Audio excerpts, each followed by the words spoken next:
The season's been it's been full of turmoil for everybody, hasn't it? I mean, there's been ups and downs. You've seen shifters and movers all across the board in all the different championships we've got running at the moment.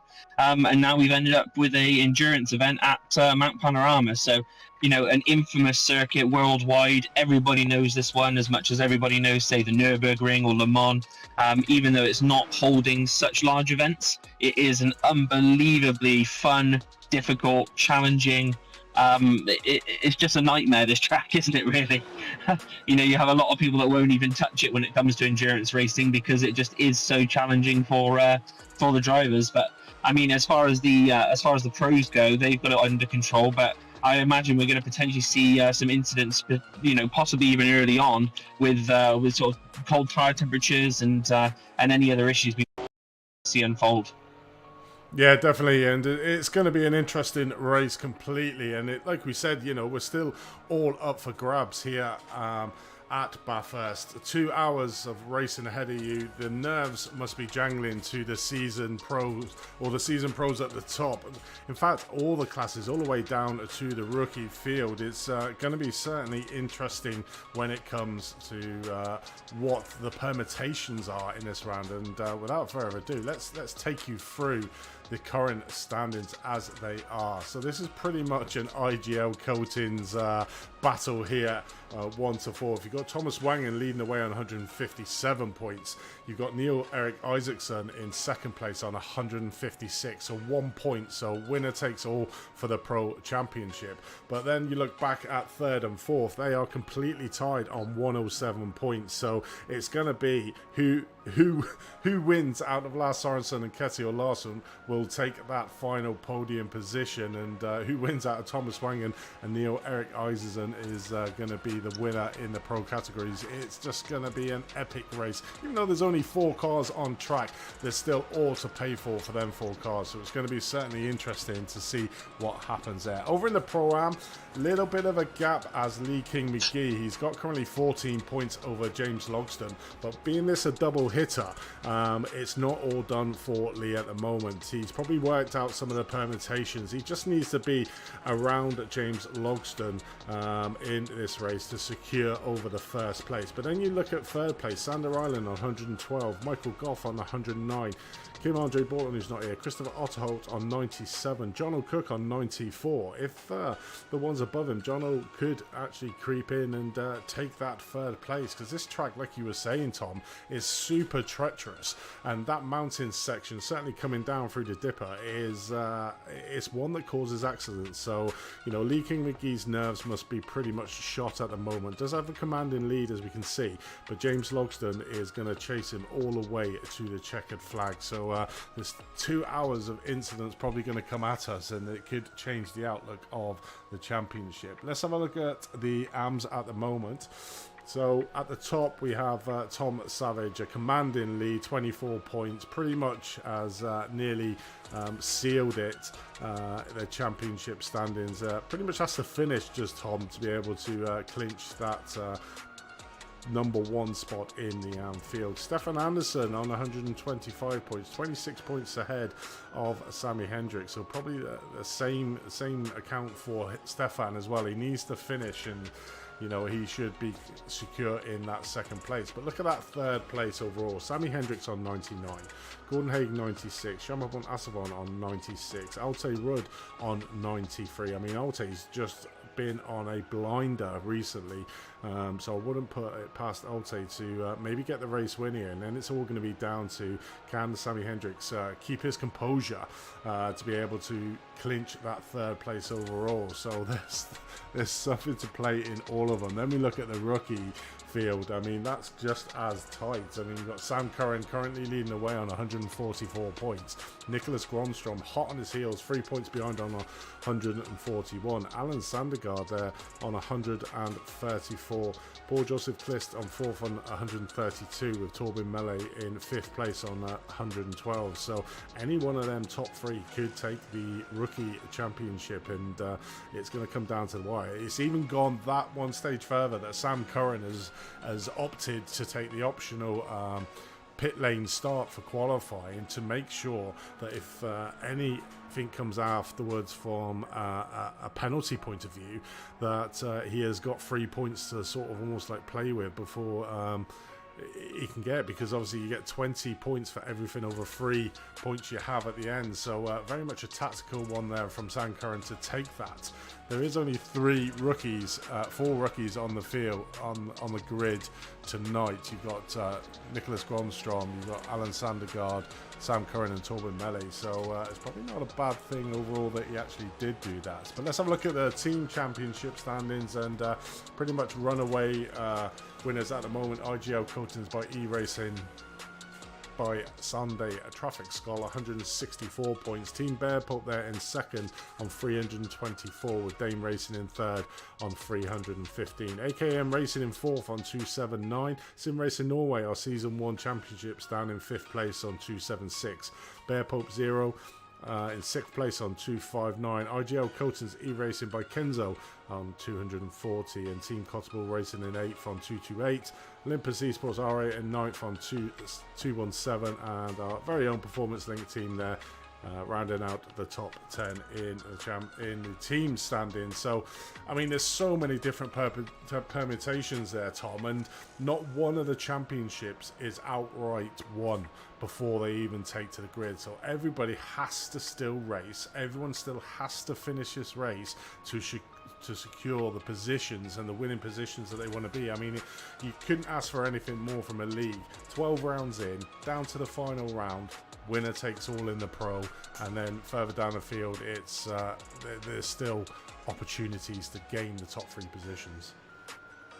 Yeah, I mean, one thing that is really exciting, you know, as you said, there is battles all across the field. It's not guaranteed for a lot of people who are actually sitting on that top podium spot. So it's going to be really exciting to see that, you know, these guys are still going to have to push. They're still going to have to press the limits of what their car, their ability, the tyres, and everything can handle around a track which is synonymous in being incredibly difficult to drive around consistently. And the sheer fact that they've got to do that, drive hard and survive. I mean, are these guys going to be able to maintain that kind of pace around this track for 2 hours in total? It's going to be really crazy to see if these guys can actually handle that, handle what's demanded of them in this event tonight. So I imagine the IGL Coatings boys have been putting in a savage amount of practice as they normally do. So they'll be quite well versed in the mountain. But you know, it's a bit of a Marmite track. This one, you either love it or you hate it. So we're probably going to see a bit of a mixed bag across the field. We're going to have those guys that know this track unbelievably well. They're going to do very, very well. They're going to feel comfortable, relaxed, and potentially succeed. But, you know, nothing is guaranteed. Even if we've got somebody sitting up on the top spot who appears to be running away with it, you know, that doesn't guarantee that you've got the win. I mean, that might put you in a slightly better frame of mind, but does that lean you off slightly from that concentration that's required for this circuit?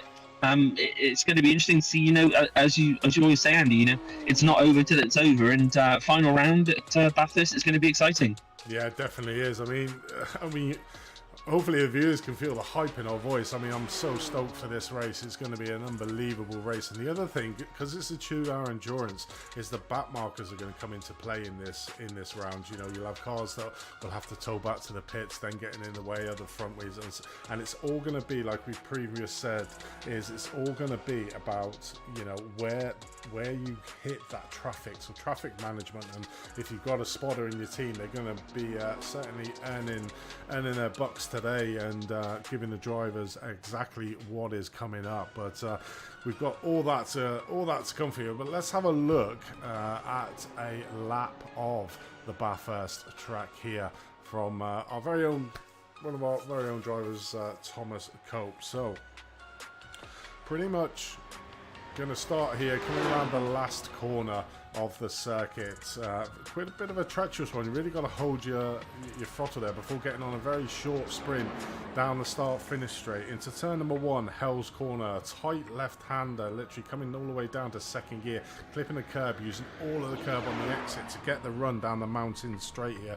This is probably going to be the ideal opportunity to try and make the pass on this straight or coming down into Griffin's Bend.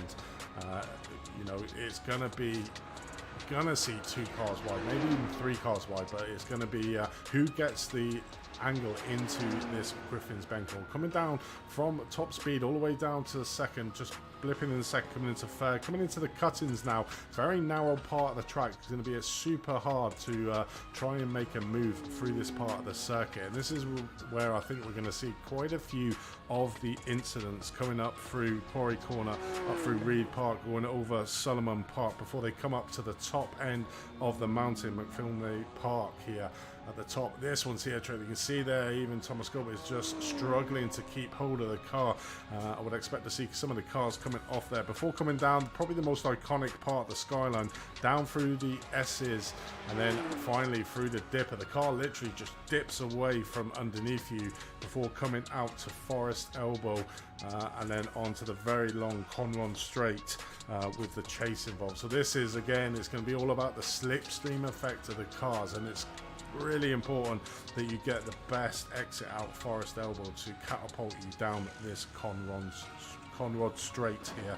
Really long straight. It's going to be some slipstreaming down here before coming down the very fast chase. So literally just using all the track, don't actually lift off, and then coming down from 6th all the way down into second gear through the chase, the second part of the chase, and then it's a short sprint up again to Murray's Corner.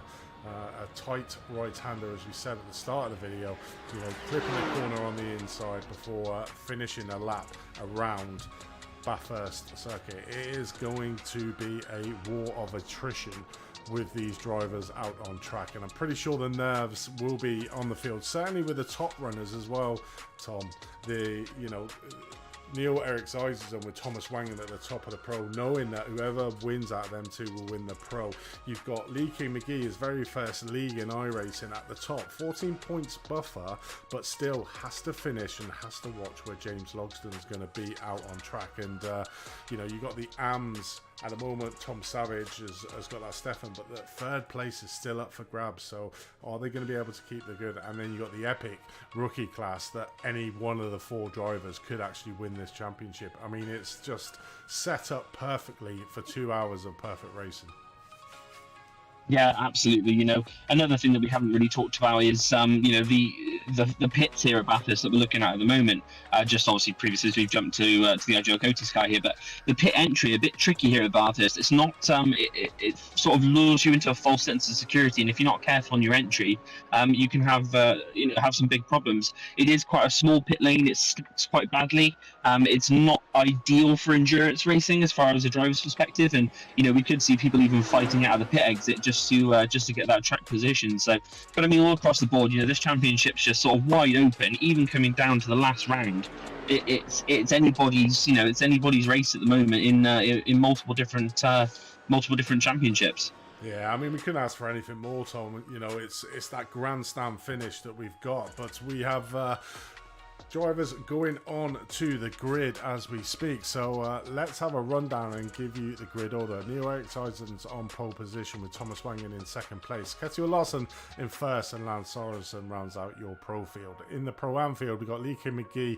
on pole, Alexander Scrett in second, Michael Goff in third, James Logsdon in fourth, Matt Gentrenbacken in fifth, John O'Cook in sixth.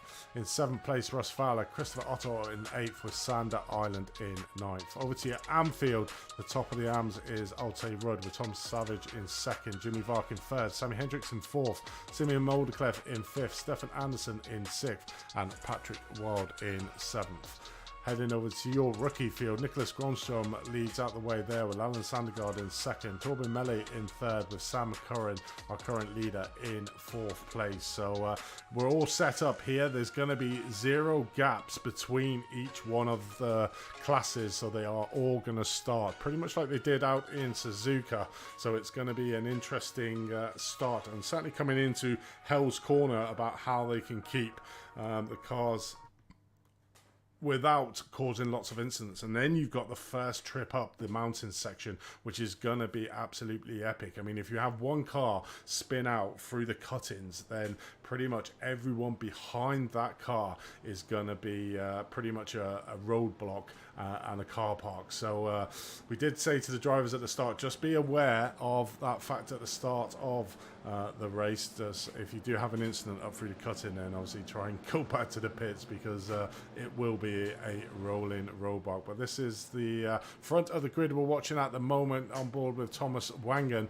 Neil Iracing does have that pole position, so does have early advantage, as does Lance Sorensen of the Ketu Larson battle for the third place as they come up to the start-finish line here, and they are go. And it's a great start there from Neil Isaacson, gets a really good run, and Ketu Larson was challenging Thomas Wangen there, just obviously being teammates. They just give them a little bit of room, but there's no change at all in the pro field. Looking back at the pro am field, Lee McGee's made a good start with Alexander Scorette in second place. James Logson has managed to gain a place over Michael Goff for the third place in that pro am field.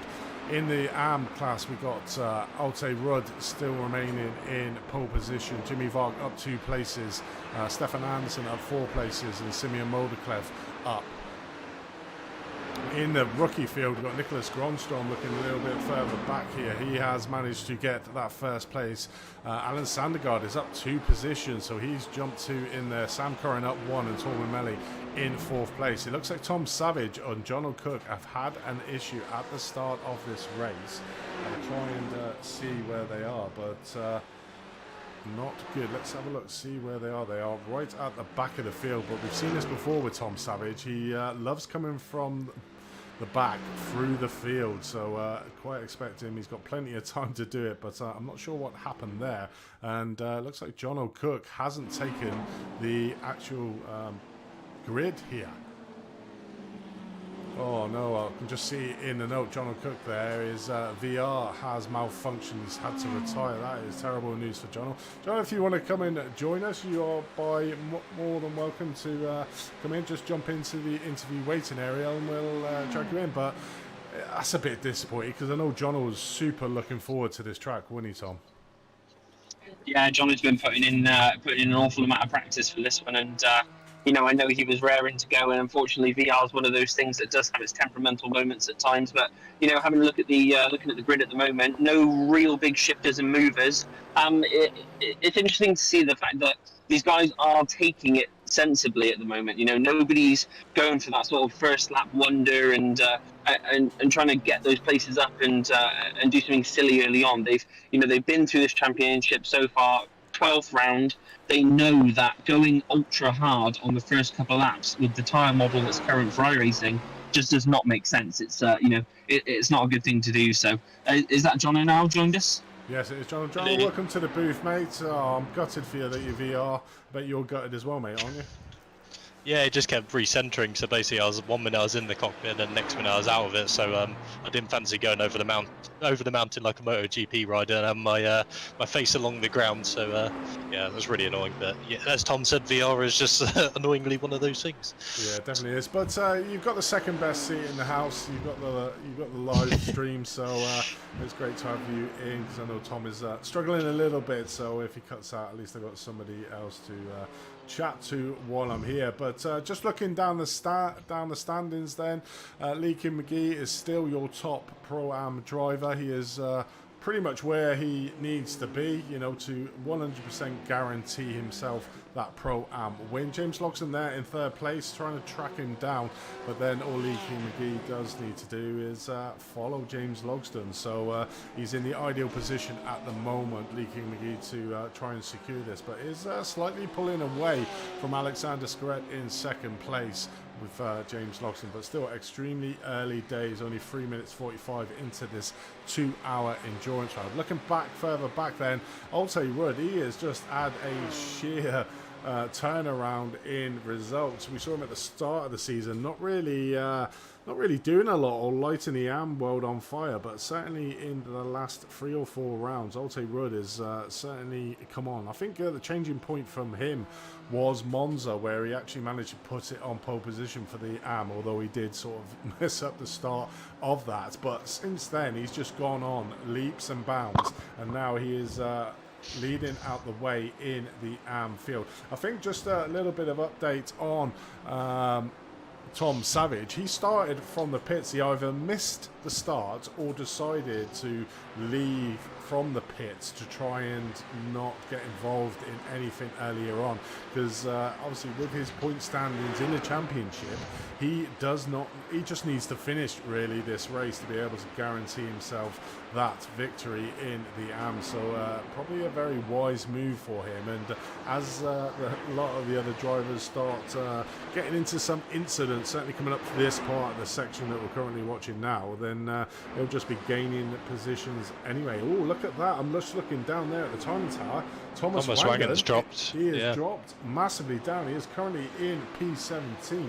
Let's see if I can find out what... I wonder if he's gone for a early pit stop. So when a little insider is that when me and Russ were running the numbers, it was very marginal on a one stop, and it was very much you might have to do a splash and dash at the end. So I wonder if this is he's gone for his splash and dash now to get that out of the way, and then he's got 2 hours then to get through the remaining race and then do another pit stop, change tyres, and then he can get to the end. Or he's had a crash. Definitely. Well, let's have a look at this, because I see Simeon Motorclub's been involved in an incident. Let's have a look here. So we're on with Simeon. Coming over the top of the... Is that the top of the mountain? Yes, it is. It's coming down now through Skyline. Oh, literally a classic mistake. Hits the wall, bounces off the other one, and pretty much goes back to the pits. So doing probably the best job he could do there, just getting out everyone. Is lucky, I suppose, in a way to not collect anybody in there. But yeah, it's one of them easy mistakes going over that mountain section. I mean, I love watching this race. Absolutely hate driving it because I just can't get that mountain section. I mean, how do you drive that mountain section well, Jono? Oh yeah, I mean, good question. I mean, a lot of it is actually flat, but the most important thing is having a stable rear end and probably having a good brake bias as well, because when you're coming down those S's and through the dipper, as you saw with Simon, it's so easy to lose that back end. So, and you really have to be structured when you put the brake on. You can't just hammer it really hard. You sort of almost got to trail it all the way down it and sort of just keep throwing the car apex to apex. But it is such a... I absolutely love this track. I'm gutted I'm not driving it, because to me it's the best track in the world. It's just phenomenal over that mountain section, just driving it. I mean, flat out between the walls. I mean, I know Monaco you're sort of between the walls, but to me this is miles per hour. So yeah, it definitely is. As we join on board with Nicholas Gronstrom, a leader in the rookie field. So if he manages to keep here, then he will leapfrog, I think, Sam Curran for that rookie field. But Sam is 2.4 seconds behind Nicholas at the moment. Did start from the pit, so still very early days. Only 7.5 minutes gone, and we can already see one of Mr. Consistent really throughout this championship having an issue. I've not found where he's had that issue out on track, so I'm not actually sure why he's actually gone down to... I wonder if he went pits. I don't know. I mean, let's have a look. Has he been? No, he's not been in the pits either, so there must have been a mistake, an off track or something. I will try to find it, because that is... Maybe a slowdown. That is a big thing in that pro. Eric Eisen at the moment is in prime position to win the pro standings, and whatever happened to Thomas, it's unfortunate for him. He's still, as you can see in the timing tower, still within touching distance of the rest of the field. So whatever incident he did have was only very minor, but that very minor incident has put him down 15 places into P16 overall. Yeah, I mean, potentially now he can just fuel save, and he's still got 1 hour and 52 minutes to go. So if he can maybe even go for a one stop, I'm not sure how good the BMW is on fuel here, but if it was anything like the Mercedes to go by in, and he needs to probably try and stretch it out now for the one stop rather than going for a splash and dash at the end. Yeah, I just really don't know what happened to Thomas Wangen, because I just can't see anything in the timing tower that would indicate him losing time out on track. I mean, just having a look here, we've got to pass him. Let's have a look at see if something happened here. No, that was the start of the race. I think he made it through the first 1 or 2 laps, and then he's then had some sort of issue after. It's got to. I mean, he's not been in the pits. He's doesn't look like he's got a lot of damage, but now he's being held up by pretty much the rest of the AMs. He's got to try to get through the AMs, then he's got to try to get through all the Pro-Ams. And in that meantime, Neil's Eric Isaacson, who's out front, is just going to be extending that lead at the front of the field. So it's intriguing to see how good the Mercedes power is against the BMW on the straight. Unless Larson's going to be fuel saving sort of behind him and using him as a hole, well, car to punch a hole in the air. Definitely is, as we ride on board here with Ketty and Larson coming down the Conrod straight, coming into the very fast part of the second chase. Before slamming on the anchors down into second gear. I mean, so easy to get this corner completely wrong, go on to the inside, and as soon as your tyre's on the inside, it almost like shoots you across the track. It's pretty much, you know, are probably similarities for me of being Suzuka, the 130R corner, where if you get one part of your wheel off the track, it's going to shoot you across the track, and that's certainly one of the corners that can do it. But at the moment, you know, Eric Isaacson is just trying to sprint away from the rest of the field. Kettil Larson is keeping him honest. Lance Sorensen, obviously that is the battle for third place overall. Only 1.1 seconds behind Kettil here. So that looks like it's very much the battle for that pro podiums overall, with Thomas Wangham currently being down in P14 and losing a lot of time every single lap because he's stuck behind the slower AM drivers, and then he needs to try and get past a lot of the Pro-Ams. So it's going to be a hard day for him, and whatever's caused it, he'll certainly be kicking himself. But let's have a look at others. Leaking McGee at the top of the Pro-Ams at the moment in perfect position. Just have Alexander Scorette. James Logson's not that far behind. Michael Goff is behind him, and then Matt Genstrom back in. Then a little bit of a gap between P8 and 9th. 1.7 seconds, 1.7, and then 1.1 down to Sander Island at the back of the Pro-Am field, with Alte Rudd, as you can see there, 0.2 of a second behind Sander Island. And we did see Alte very much get a podium position last time out in Suzuka, so certainly will be riding high into this round as they come again around through Forest Elbow back onto the Conrod straight. And it just shows the power of this BMW. You know, this slipstream should be quite strong around here, but the likes of the Porsche that you can see just in the background there is not really able to make up much ground on the BMW down the Conrod straight. Yeah, I don't think that Porsche's really got the legs down the straight, unfortunately. I mean, it's the only reason I don't use that Porsche, because it just leaves you compromised in every single straight. I'm sure it's absolutely unbelievable in the corners, but I don't like the fact that you can make up all this time in the mountain, and I wouldn't say lose it, but you're just not going to be as strong in the race. But as long as he stays in a slipstream, I'm sure he'll be able to keep up with these guys. He's only going to have an issue when he hasn't got someone in front to chase or someone to keep punching the hole in the air for him. Definitely is. But let's have a look, see what happened to Alan Sandergaard. It looks like he's lit up the timing ball, so let's have a look to see what happened to it. I wonder if this is exactly what I was just saying moments ago about the chase here.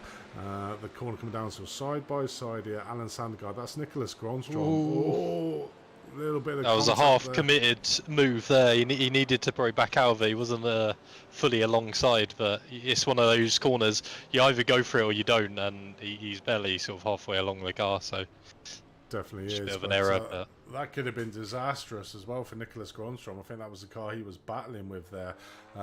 He very much could have taken out the contender. I think Sam would have been rubbing his hands in glee, but certainly from him, we want it out and one out on track rather than an incident causing an issue overall. But it's certainly very much early days, only 13, nearly 14 minutes into this 2-hour race. Leaking McGee leads the way in the Pro-Ams, Alte Rudd in the AMs, Nicholas Gronstrom in the rookie, very lucky there not to be sort of taken out probably a little bit by Alan Sandergaard there, and then Neil Eric Isaacson in the Pro. So early on, the cars are starting to spread out a little bit now. I mean, that mountain section really shows the men against the boys, really, isn't it? You've got to be confident going over that mountain section, otherwise you're just going to lose a mountain of time.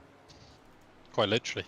Yeah, it is, yeah. Yeah, it's you need full commitment over there, and you definitely need a car that provides confidence. But I still think even these corners, the last one and the first one, I think almost two of the pivotal ones as well. Well, or especially Forest Elbow anyway, because these corners are the ones that lead straight down that, you know, always up to those big long straights. So get a bad exit or, you know, bad entrance on these corners, it compromises you for such a long time as well. So although there's a lot of time to find in the mountain, there's also a chunk of time that can potentially lose going onto these straights at turn 1 and Forest Elbow. So it's a tricky track, and to make it even worse at Bathhurst, they don't make the pit entrance easy either. So they love providing a challenge. So. Yeah, it's certainly not an easy track overall. I mean, there's so many challenges. I mean, let's talk about setups. I mean, if you look at like the lower parts of the track, you've got the long straight that we're currently watching, the mountain straight, then you've got the Conrod straight,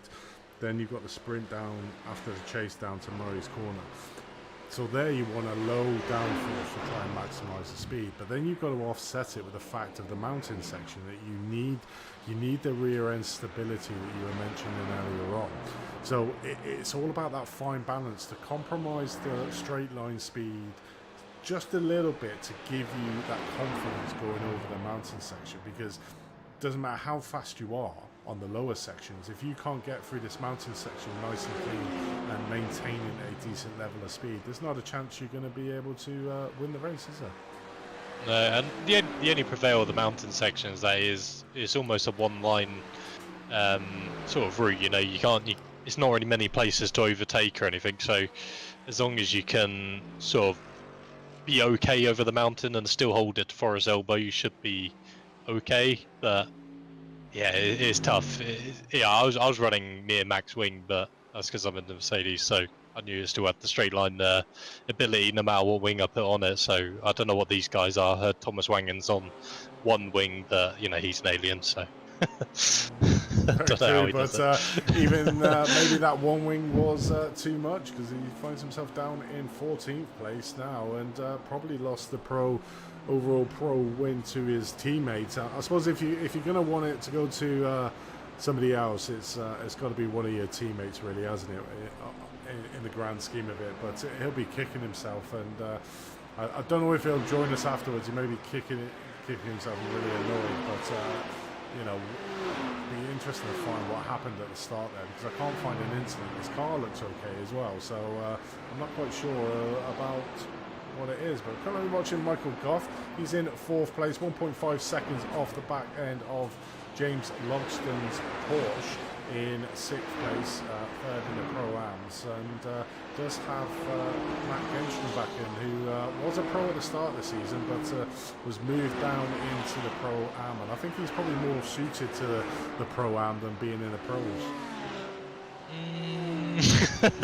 Every time I get into qualifying, I swear he's about a second quicker on pole. So, but that being said, every single race I think he's had since Pro-Am, he's had the most unfortunate luck. I don't think I've actually seen him finish a race yet in Pro-Am in, you know, a position where he's actually qualified in, or at least close to. He's always had some sort of incident, which is just unfortunate. But as you said, because now he's in a more competitive field and he's closer to the cars.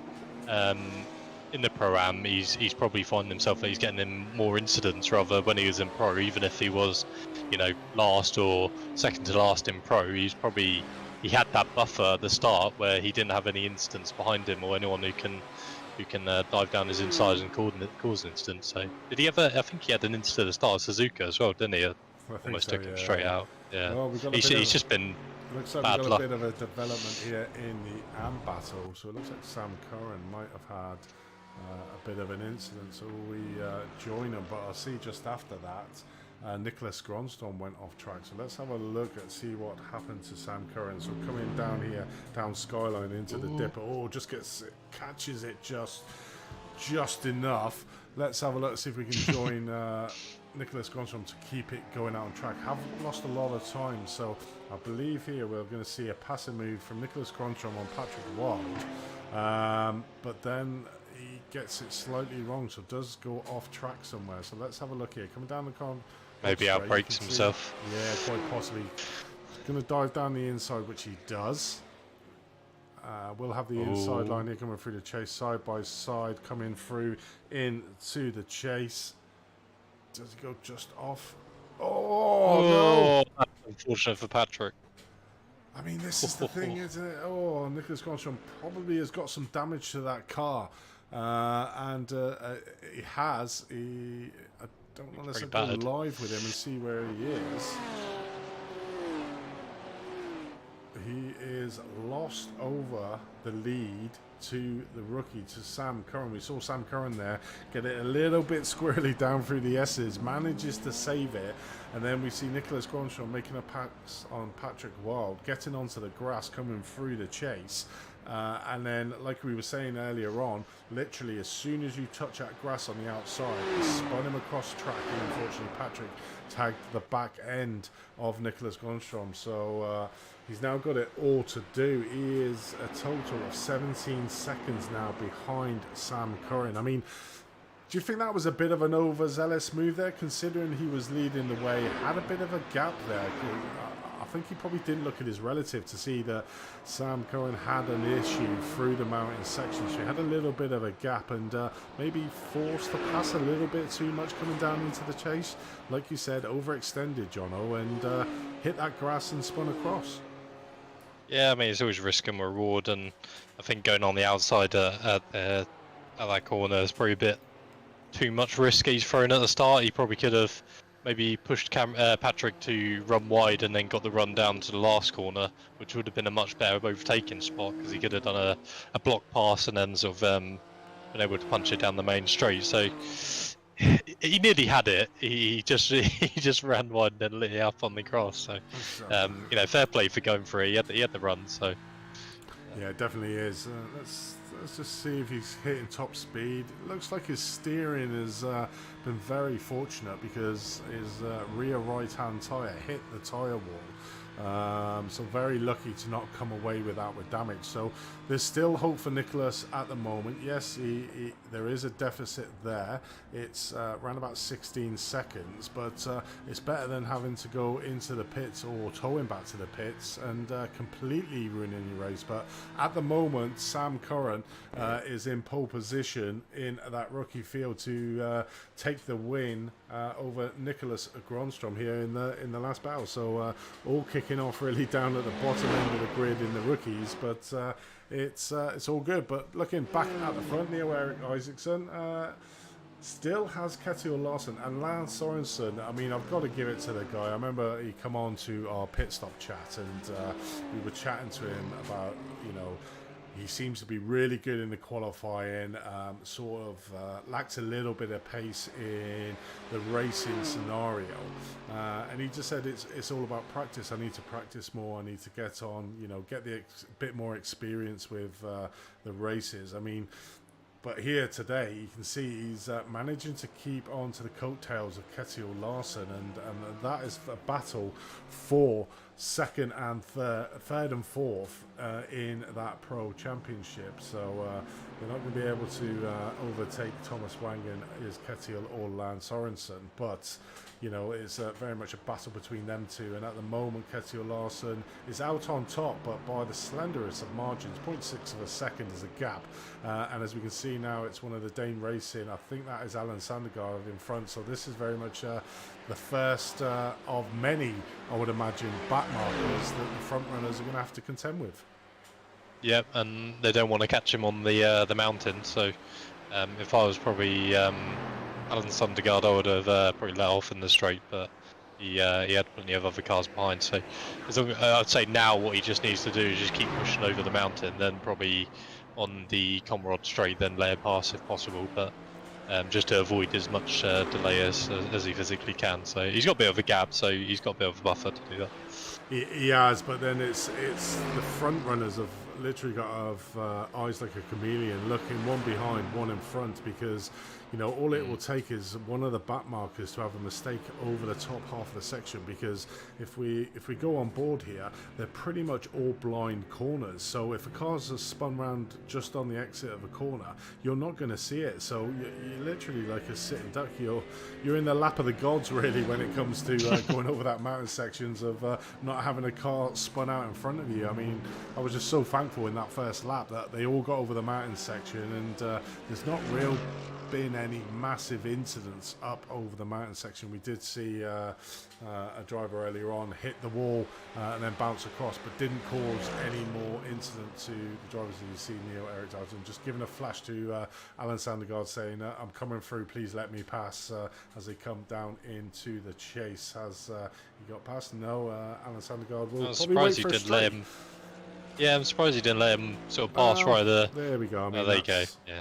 Yeah, I think the thing, and Alan done it perfectly well, and it's obviously, if you're going into a corner, you don't want to be going offline because you could cause an incident. He's done the perfect thing there, waited to the next straight, took his foot off the gas, and let the front runners go through. So the next one, obviously coming up to Alan, is Lee King McGee, the top driver in the pro. So at the moment, all going according to plan for Lee King McGee, leading the way out in the Pro-Am field, round about 1.8 seconds ahead of his main rival James Logston. He has got a 14-point lead going into this round, so doesn't really need to make any silly mistakes trying to make silly passes.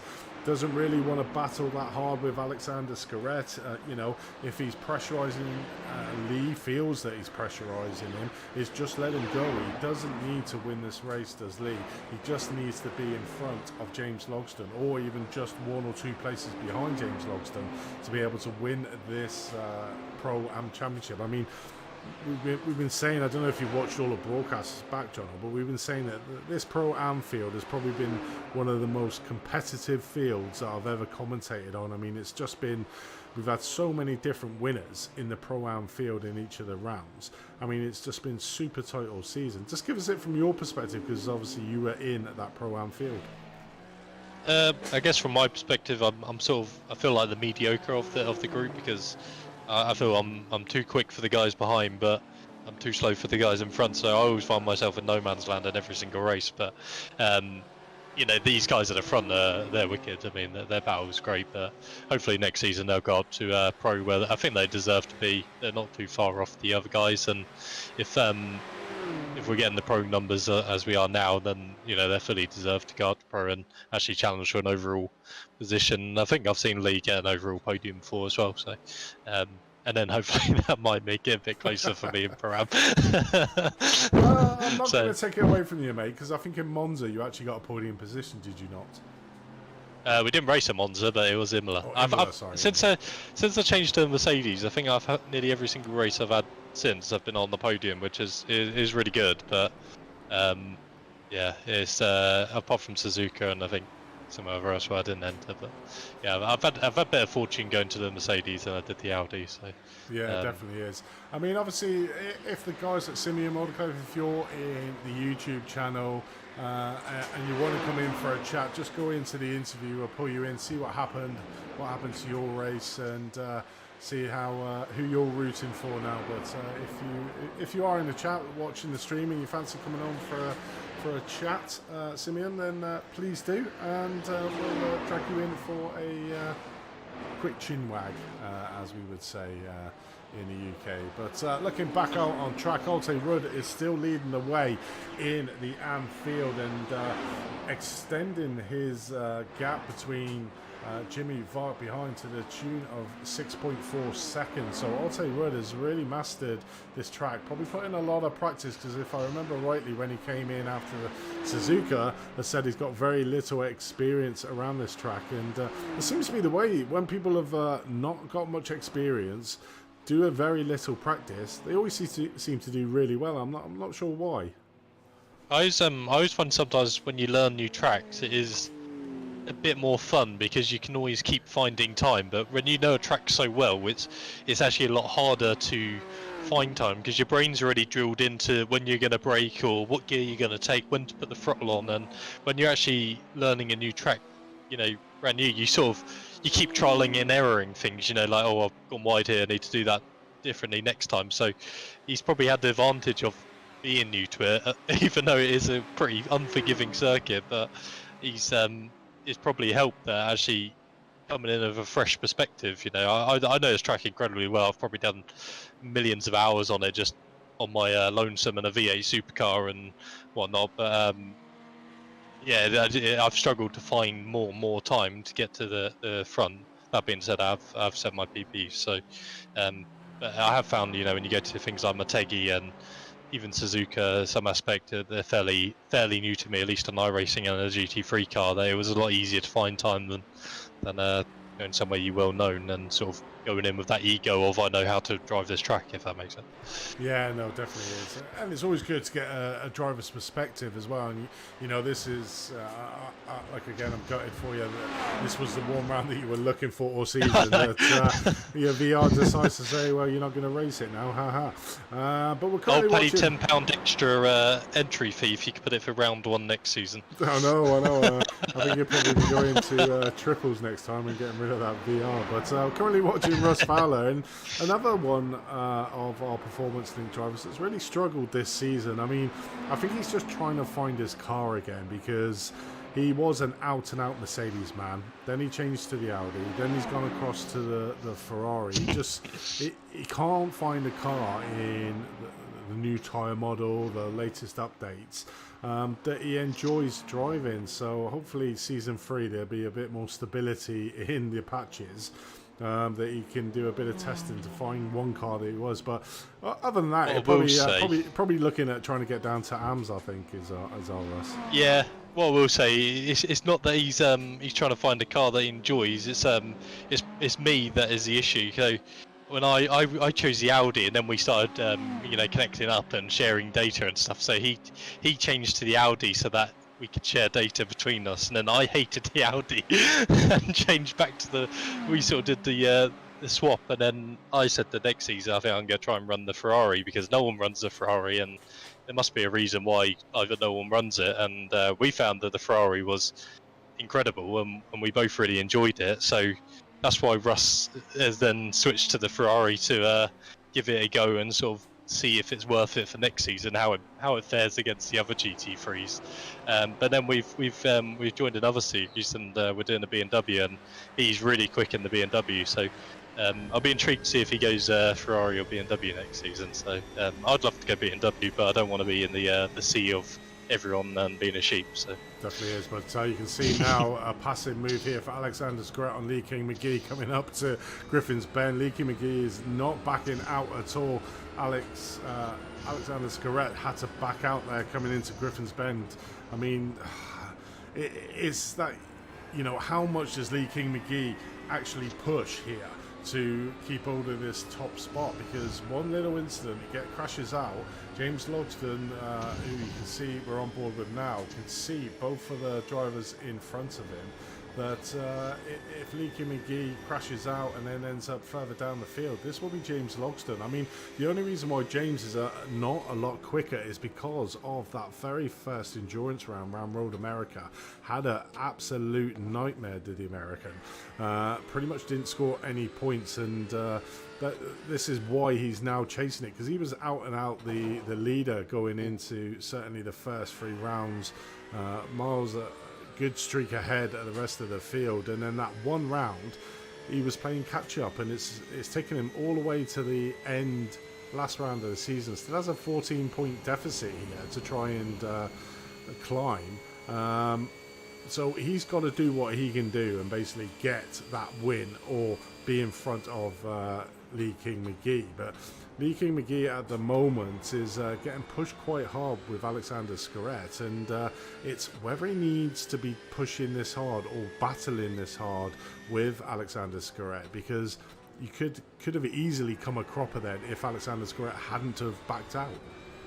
Yeah, but it's pride, isn't it? You know, you want to win, you come to win. So if I was in Lee, I'd be doing the same thing, even if there is a title on the line. But I don't work the numbers. I just turn up and I race. I don't look at all the data on the track demo. I let other people do that for me, and I just focus on the driving. So I was actually going to mention Thomas Wangen earlier. He's actually pulled himself quite far up again. So, and now he's with the Pro-Ams. He's probably not going to be delayed as badly now because they'll be quick, they'll be slower, but not as slow compared to the AMs. So he should be fine once he gets past his back marker. Yeah, it definitely is. I mean, he's just put the fastest lap of the race at 2:03.99. Just looking at Iracing's time, his last lap was 2:04.32.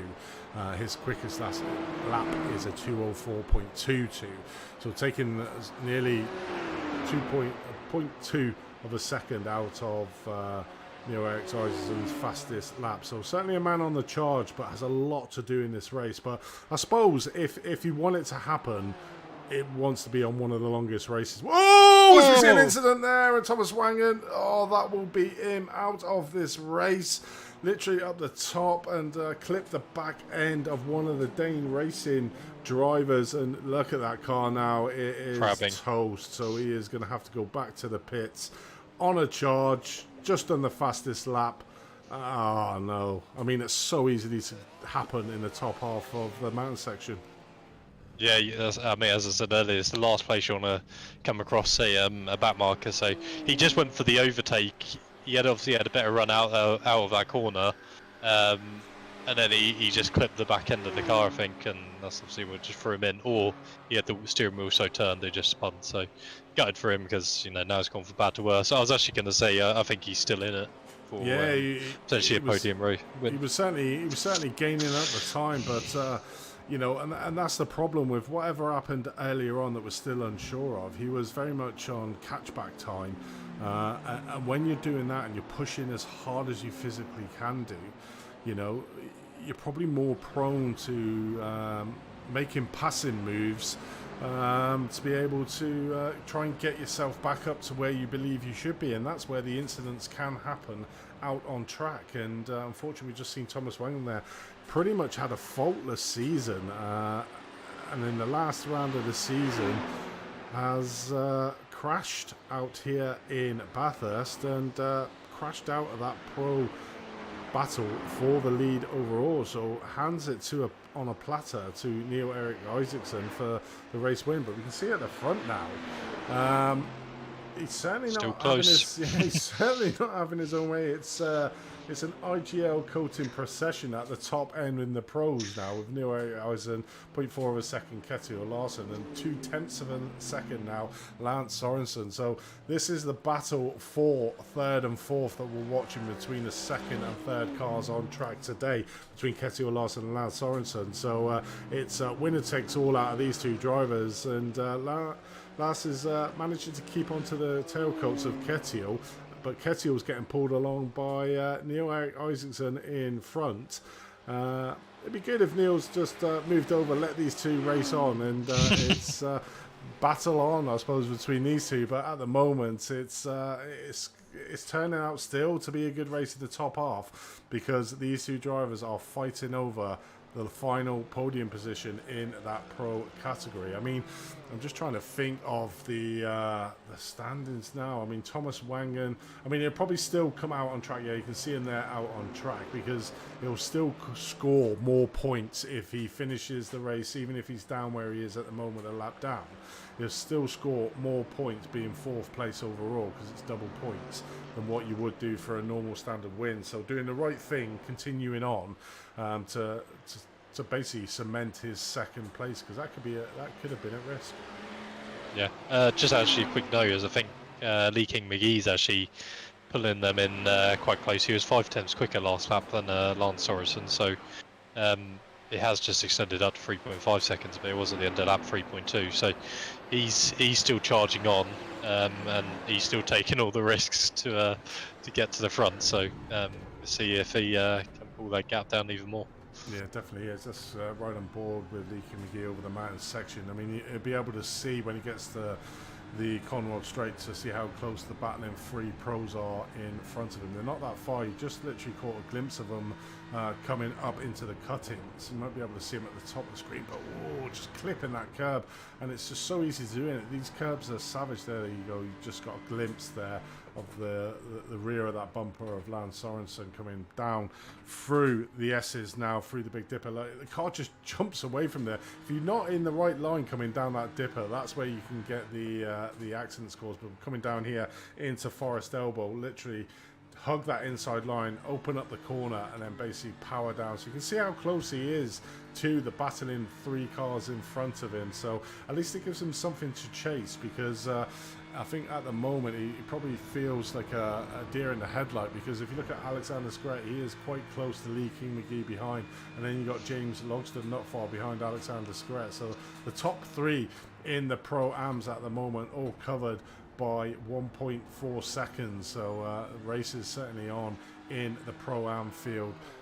As we see, Olte Rudd still managing to keep top spot in that AM. Has a car, Sander Island, between himself and Jimmy Vark. Jimmy's had a bit of a up and down season, really, you know, but when he does arrive, as you see all there, near Iracing putting in the fastest lap of the race at 2:03.82.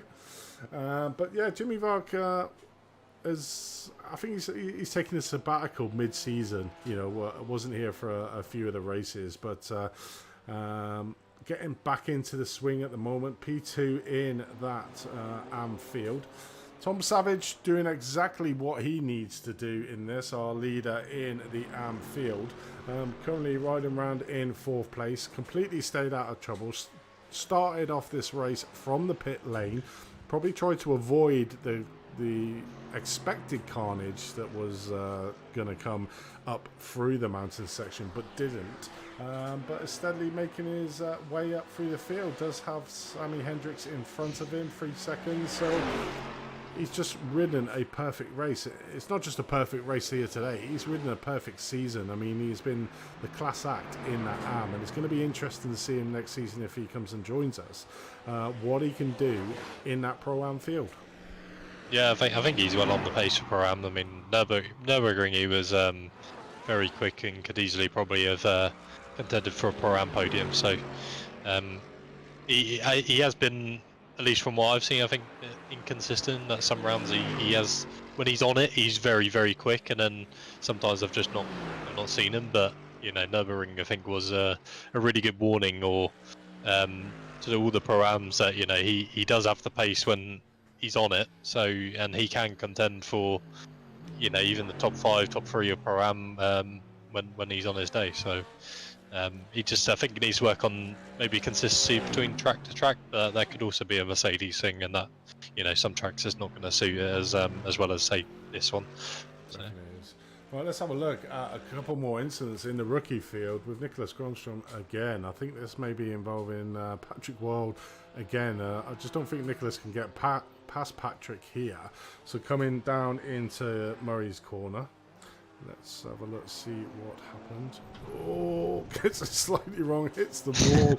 I hate that corner. Oh. It just sucks you into the wall. It so does, doesn't it? It's absolutely crazy out on track. But yeah, still managing to survive, pushing on to try and get onto the tailcoats of Sam Curran, because it's, again, for the rookie field, it's all or nothing between them two, because winner takes all. But you can sort of see there, it's like a 9-second gap between Sam Curran, currently leading the way in the rookies, and Nicholas Gronstrom. But Nicholas Gronstrom, let's join on board him. He just cannot get past Patrick Wald in front of him. So let's have a look again. So we'll drive on board here, so we'll see that power difference between the BMW and the, oh no, this is exactly the same colour that they had. Has Nicholas learned his thing. Looking on the inside here. Oh, he just needs to force it into an error. He doesn't need to go for it. He just needs to keep filling the mirrors for Patrick, and then Patrick will eventually make a mistake, hopefully. Yeah, definitely. Let's just have a look at what this lap is. A 207.42 for Sam Curran, 207.18 for... No, 207.95 for Nicholas Gronstrom. It very much feels probably that Patrick is holding up Nicholas Gronstrom here, but maybe this could must have had an error to be 2 seconds slower than Nicholas on that lap. He must have had some sort of mistake, and then allowed Nicholas to go in for it. I think I'm not sure if he's going to go around the outside here. Yeah, he's got to be. He's He's got bold. to try to be going. But look at the Dame Racing car just behind as well, just trying to follow on suit. That is the rookie. So that'd be Alan Sandergaard, who is currently a lap down from Racing. Oh, that was going to happen. Yeah, such a tight corner, the cutting. Wow. I mean, you could just see how frustrated Nicholas Grönström was trying to get past Patrick Wild there.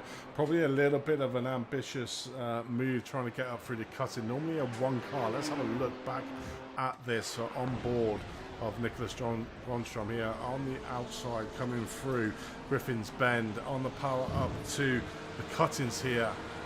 Just tries to put his car up on the inside, and then Patrick comes across, because probably not expecting a move there, and that will almost certainly put him even further behind Sam Curran at the moment. But I think he was just trying to push that little bit too much to try and get past. Looks like he's still been able to carry on, but that very may well be a protest put in by Patrick to be able to do. But I suppose that's the thing, he was just getting more and more frustrated with the fact that he couldn't get past Patrick, and Sam was getting further and further away. He had to make a move somewhere, but was that the right place? I don't know. You can pass there. You just need to be fully alongside. This track is very much like you're either going through or you're not, and I think he went for it, but he's got to take cooperation from both parties. Maybe is Patrick not giving as much room, or it's tough. It's tough to call, but you can definitely pass there. I think that is Alan Sandergaard there. Yes, it is. Who's trying to unlap himself from Nicholas Grönström. So I'm pretty sure Nicholas won't be appreciating this much, having a back marker trying to push past Nicholas to move on. But that BMW certainly will be damaged. He's certainly been in the walls and the wars today as Nicholas Grönström at the moment, and I suppose he's put it, you can't say he hasn't put it all on the line to try and get that win in the rookies. Just unfortunate sort of errors has seen it almost like slip away. I mean, we've still very much early on. There's still an hour and 10 minutes to go in this race. Anything can happen, and 9 times out of 10 it does. And we've still got the round of pit stops to go, which always throws a curveball for some of the drivers. And like you were saying, you can just see the pit lane there on the right of the screen. Very tricky entrance in, and it's so easy to get a speed in the 40-second stop-go penalty. So, you know, we could see a few of them in the race here today as well. Yeah, definitely. Yeah, I've just seen Russell's car's got a bit of damage on the back of it, so I wonder if Ali's potentially giving him a bit of a love tap in the back. So. But Russell's now quicker than Otto in that last lap. I think it was about 2 or 3 tenths quicker, so bringing him in. That Ferrari is really good in the slipstream as well, so I think as long as he at least at the minimum getting the slipstream, you should be safe from Ali Rudd. So. Yeah, it definitely is. Look at this. Lee King McGee has certainly put the hammer down at the moment. 0.7 off the back of the top 3 battles. So we're going to have some more cars. Wait a minute. What am I not seeing at the top of that standings? It is Mr. James Logsdon. Let's find out what happened to James. Oh, yeah. Let's have a look here. Coming over the mountain section, coming up to the top through Reeds Park, Solomon Park. Oh, okay. No, is it down through the S's? He loses it. The back end goes bang into the wall. Easily done. Easily done. On track and back to the pits, and that puts paid. And I'm sure Lee King McGee will know that now that James is back in the pits.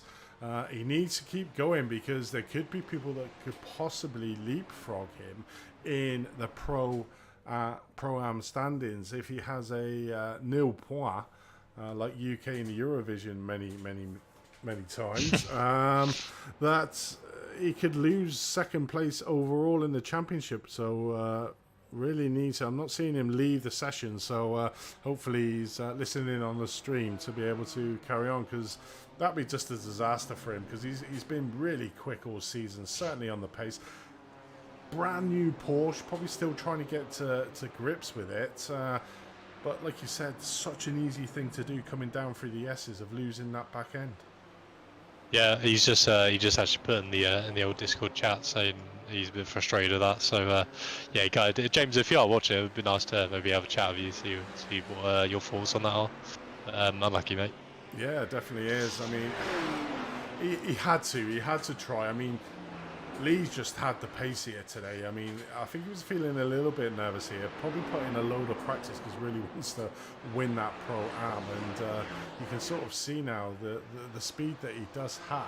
He is matching the top 3 speed. In fact, he was quicker than 3rd place overall Lance Sorensen by 1/10 of a second. So, you know, you can certainly see that he's got the pace on track. And you know, Alexander Squaret is still keeping up with him, but unfortunately we just saw there James Logsdon is now, he's not out of the race, but he's certainly out of the run for the win in this Pro-Am field. But, you know, we've still got a load of time to go here, and anything can happen. Leaking McGee could have an issue. We did see it earlier on. Alexander Squaret is certainly pushing him hard. And we did see earlier on that them nearly coming together, coming down the mountain straight into Griffin's Bend. So, you know, Lee King McGee has got his teammate. You can just see him in the background there to come up, and Michael Goff. He's probably hoping that Michael's able to get in front of Alexander Squaret to give him some rear guard support here, because Alexander Squaret is all over the back. I mean, I suppose if from a team tactic, if I was Lee King McGee, I would let Alexander Squaret go. I'll just say, you know what, it's no point fighting this hard that if I get out of this, if I get hit off, I'm out of this championship. So what's more important, the championship or the win here tonight? So basically, let Alex just go. You've got your teammate behind you, and the teammate behind you is fighting extremely hard for that 3rd spot as well. So he's going to be pushing Alexander Squaret hard. So I'll probably just let them 2 go. Let them have a little bit of a battle. Or the other end of the target is that Lee King McGee's backing up Alexander Squaret to let Michael come up. Oh, there's an incident here. That's a bat marker. That is Lance Sorensen. That is Lance Sorensen. Looks like he's had an issue with a bat marker. We did say that this was going to come into a play in this race, and it looks like it has. Let's have a look to see if I can find out. Let's ride on board with Lance Sorensen. See from a roll bar coming up through Reeds Park, up Solomon Park, down onto McPhilmy Park, coming over the top. Is it this? We had the wrong lap? I think it was a different lap. He has just gone wide there. That was a little bit of an off track. It was an off track. Let's see if I can find where it was. So I wonder if it was Torben Melee, because he's had an incident as well. Let's have a look at this one. Oh, I think this is it. So he's just going slow, and then they've not predicted. Oh, look at the back left tyre. Back left tyre spun out, come across. Oh, but he's had his own incident because he's just gone straight in the wall before it. Oh, why can't we get that incident? We're not able to follow him from that lap up the mountain. Let me have a look. Let's see if I can do a bit of trickery. See if we got it on the old CCTV footage. The CCTV. Where's that? So let's have a look on board. So coming up through up into the mountain section, there is Torben Melee in front. Oh, I think he's just lost it. Yeah, I think he braked, and then he tried correcting it, and then he's just overcorrected and into the wall. Yeah, he's got spooked. He is just having a look now where he is on track. He's currently in P11. He's in the pit lane, so there is extensive damage on that car. And that has promoted DK McGee up to 3rd place. So, yeah, it does have Alexander Squaret pushing him extremely hard behind, and has been throughout this race. And I just don't know. I just think Lee's taking a little bit too much of a risk with the fact that Alexander Squaret is fighting for that 3rd place overall, and possibly even 2nd place if James Logsdon doesn't come out on track. So he's got everything to play for and nothing to lose, whereas Lee King McGee has pretty much won it now with the fact that James Logsdon 3 laps down, is out of this race, and he doesn't need to be pushing as hard as he currently is. Yeah, but we like Racing, and we wanna do the best we can. So I know you're understanding of that. You could let him go and let him past and just claim the title, but he probably wants to win it as well at the same time on track, and then claim it at the end. So and then now he's helping Michael go as well. So probably, but he's certainly doing it the hard way. And if he wins this and manages to get through this unscathed, or as we see Michael Goff just looking as a little nibble there of Alexander Skret coming through Murray's corner. So let's ride on board here with Michael Goff. Coming in to Hell's Corner. Do you know why that's called Hell's Corner? I don't know why it's called Hell's Corner. Do you know why it's called Hell's Corner? I do indeed. It was there was a tree that was on the inside there of Hell's Corner, on the inside, and there used to be motorcycle races around here in the, I think it was the 50s or 60s, and basically every motorcycle driver said if you hit that tree, you were literally going. You were cream cracking, basically. So they named that corner Hell's Corner for the fact that if they hit the tree, you'd almost certainly be going to hell. So it's funny you mentioned this, because I was thinking while I was doing practice earlier how good or how interesting would it be to see motorcycles around this track, but then I thought, nah, that's crazy. There's so many walls and stuff. But then I thought they do the TT. I mean, how much more dangerous could this be? But very true. It's quite interesting you brought up that is about motorcycles. So. There you go. There you go. A little bit of trivia for everybody. Why is Hell's Corner first corner in Mount Panorama called Hell's Corner? Is because there used to be a tree on the inside, and motorcycle riders, said if you hit that, you're going to hell. So there we go. I still just couldn't fathom a motorcycle on it. I'm sure the mountain's very good fun, but this Comrade Straight, I mean, MotoGP on shorter tracks again, 200 miles an hour plus, but I mean, trying to come down that corner, all that straight into the chase, sorry, on a motorcycle. I mean, must be horrible.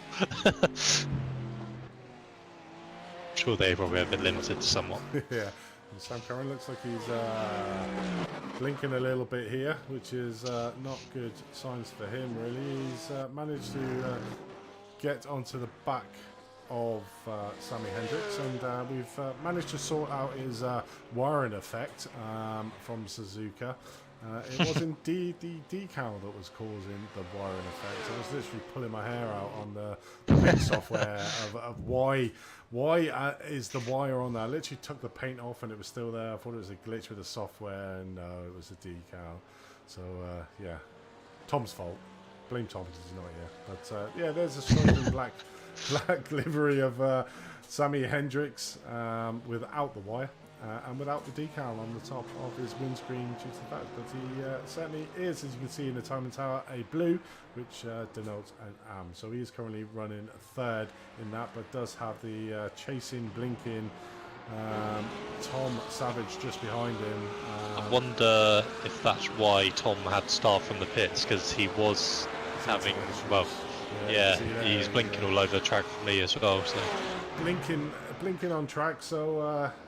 let's hope his internet does, and it doesn't die a death on him like your VR did. I know, I'm absolutely good. So I've been saying I really want to get triples, but I think it's just it's pinpointing me more to save up and do it. But I probably need a new PC as well to run it. So unfortunately, not a cheap hobby sim racing is, but. Yeah. What is it, Christopher Otterholt there, just getting past, and that was Torben Mele just backing out as the cars come down through the S's, nearly approaching the first hour mark. This hour has just about flew through, and now basically we'll start getting into the realms of the pit stop strategies and who's going to blink first, who's going to change tyres. I mean, can you give us some insight on that? I mean, what was your tactic when it came to the pit stop? Were you going to change some tyres? Yes, the first pit stop was to change tyres and obviously fill it up. But this is where it then goes down to individual car and driving and stuff like that. Is that my data and Russell's data was that if you didn't fuel save and gain back about 4 laps of fuel, you're going to have to do a splash and dash at the end. So this is why I'm really intrigued to see what the BMWs are maybe like, and I think why Larson and Isaacson are so close together is that they probably are just fuel saving. I'm sure they've probably already run the numbers and know that it could be a splash and dash. So there's Michael Goff in from that fight for fourth place overall, the third place overall. Lee Kim McGee has succumbed, and he's probably listened to me on track and just let Alexander Scaret go, because I just thought he was putting himself under too much pressure by letting Alex be that close to him. Same with Max Gentrim back and just behind him. You know, he's got 0.6 of a second, so we'll be pushing on. But again, in the same situation, just let him pass. And I think he's done exactly what I would do if I was a team manager. I'd be saying, Lee, stop fighting with Alex. Let Alex pass. You've already won this race if you stay where you currently are on track. I mean, we look, even if you let Max Gentrim back, he's in third place overall. The next car behind him is like 18 seconds behind, so has got a monstrous amount of time to fourth place behind, and that's all he needs. James Logson, you can see at the bottom of the timing tower in 22, is out of this race, which means, you know, he has won this championship if he manages to finish the race. So yep. You know, it's, and just a little update from the old pit lane reporter. So James is he said he had to push really hard over the mountain just to keep up with those BMWs, which is probably why he then had his instant down through the S's and the dipper. And I've also just noticed that Lance Sorensen is also out, and he has said that the mechanics didn't want to repair his car, so he's had to retire for the season. So they decided just to pack their car up and go home and probably get it built for next season. So. Yeah, it's a bit unfortunate that some of the positions are being sorted out by incidents out on track. But like we said at the start of this, you know, this track is a war of attrition. It's you battling other drivers, but it's also you battling the track as well, because it can just bite back. And we've seen, you know, some big names come a cropper. Thomas Wangen, that never normally makes a mistake, has made 2 mistakes, pushing really hard. We just heard there James Logson having to push exceptionally hard to keep up with Lee King McGee and Alexander Scaret, and unfortunately come a cropper there. And Lance Sorensen, we saw that earlier on from Torben Mele's spin up over the mountain. I think he just took his eye off it and hit the wall himself. So that's a pity. Ketil Larson at the moment currently leading out this way. Neil Iracing is in the pits for his pit stop. This is an hour and 1 minute, so should be able to get in and out on just one pit stop. But it's going to be interesting to see if we have more than one driver having to do that splash and dash that you mentioned earlier on. Yeah, and they've probably all caught on to the fact they probably need to do a bit of fuel saving. So, but yeah, to see who does a 2-stop and who doesn't. I think Larson, if he wasn't pushing behind Isaacson, has probably done quite a lot of fuel saving. He sat within him about 6 tenths every single lap. So, I would have thought he's pretty good on fuel, hopefully. So, yeah, it's going to be close. Yeah, I can see Lars Sorensen just chatting there, saying it wasn't a track, had a backmarker crash in front of us as the third car had nowhere to go. So yeah, we did watch that last on stream, so you can watch it earlier, where we looked at obviously the person that crashed, and obviously from your point of view in your cockpit as well. But very unfortunate for you, mate. I know you were pushing extremely hard, but yeah, that's racing overall. But you know, probably better luck next season out for you, mate. But all still out, going out on track. Ketil Larson's coming in, Alexander Scaret is coming in, so managed to overshoot by 1 lap over the rest of the front runners. So is that going to pay towards the end of the race? Only time will tell. We've got another 58 minutes or 57 minutes to find out. But we're heavily in. I think that is everybody now been in. Yes, it is. So that's everyone been in the pits, and you can just see how long this pit straight is. 42 seconds is the average pits time for the pit stops. I mean, that is just probably one of the longest of the seasons, I would imagine. I think the pit lane itself is short, but it is really slow. So because the pit entrance is quite far along, like when you have to stop for the line, and the exit, the line is quite early as well. So, but it is only about 50 kilometers an hour, so it is very slow pit lane.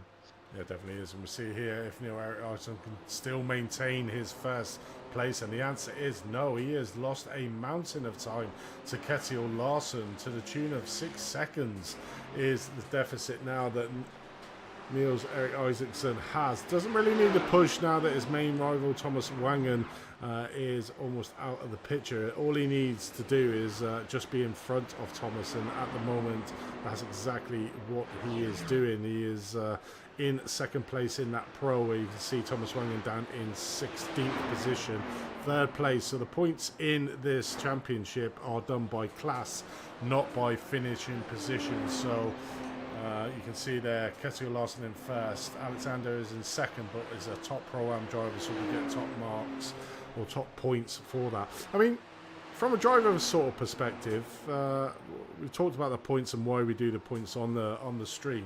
What do you think about the points, John? The way that we do it?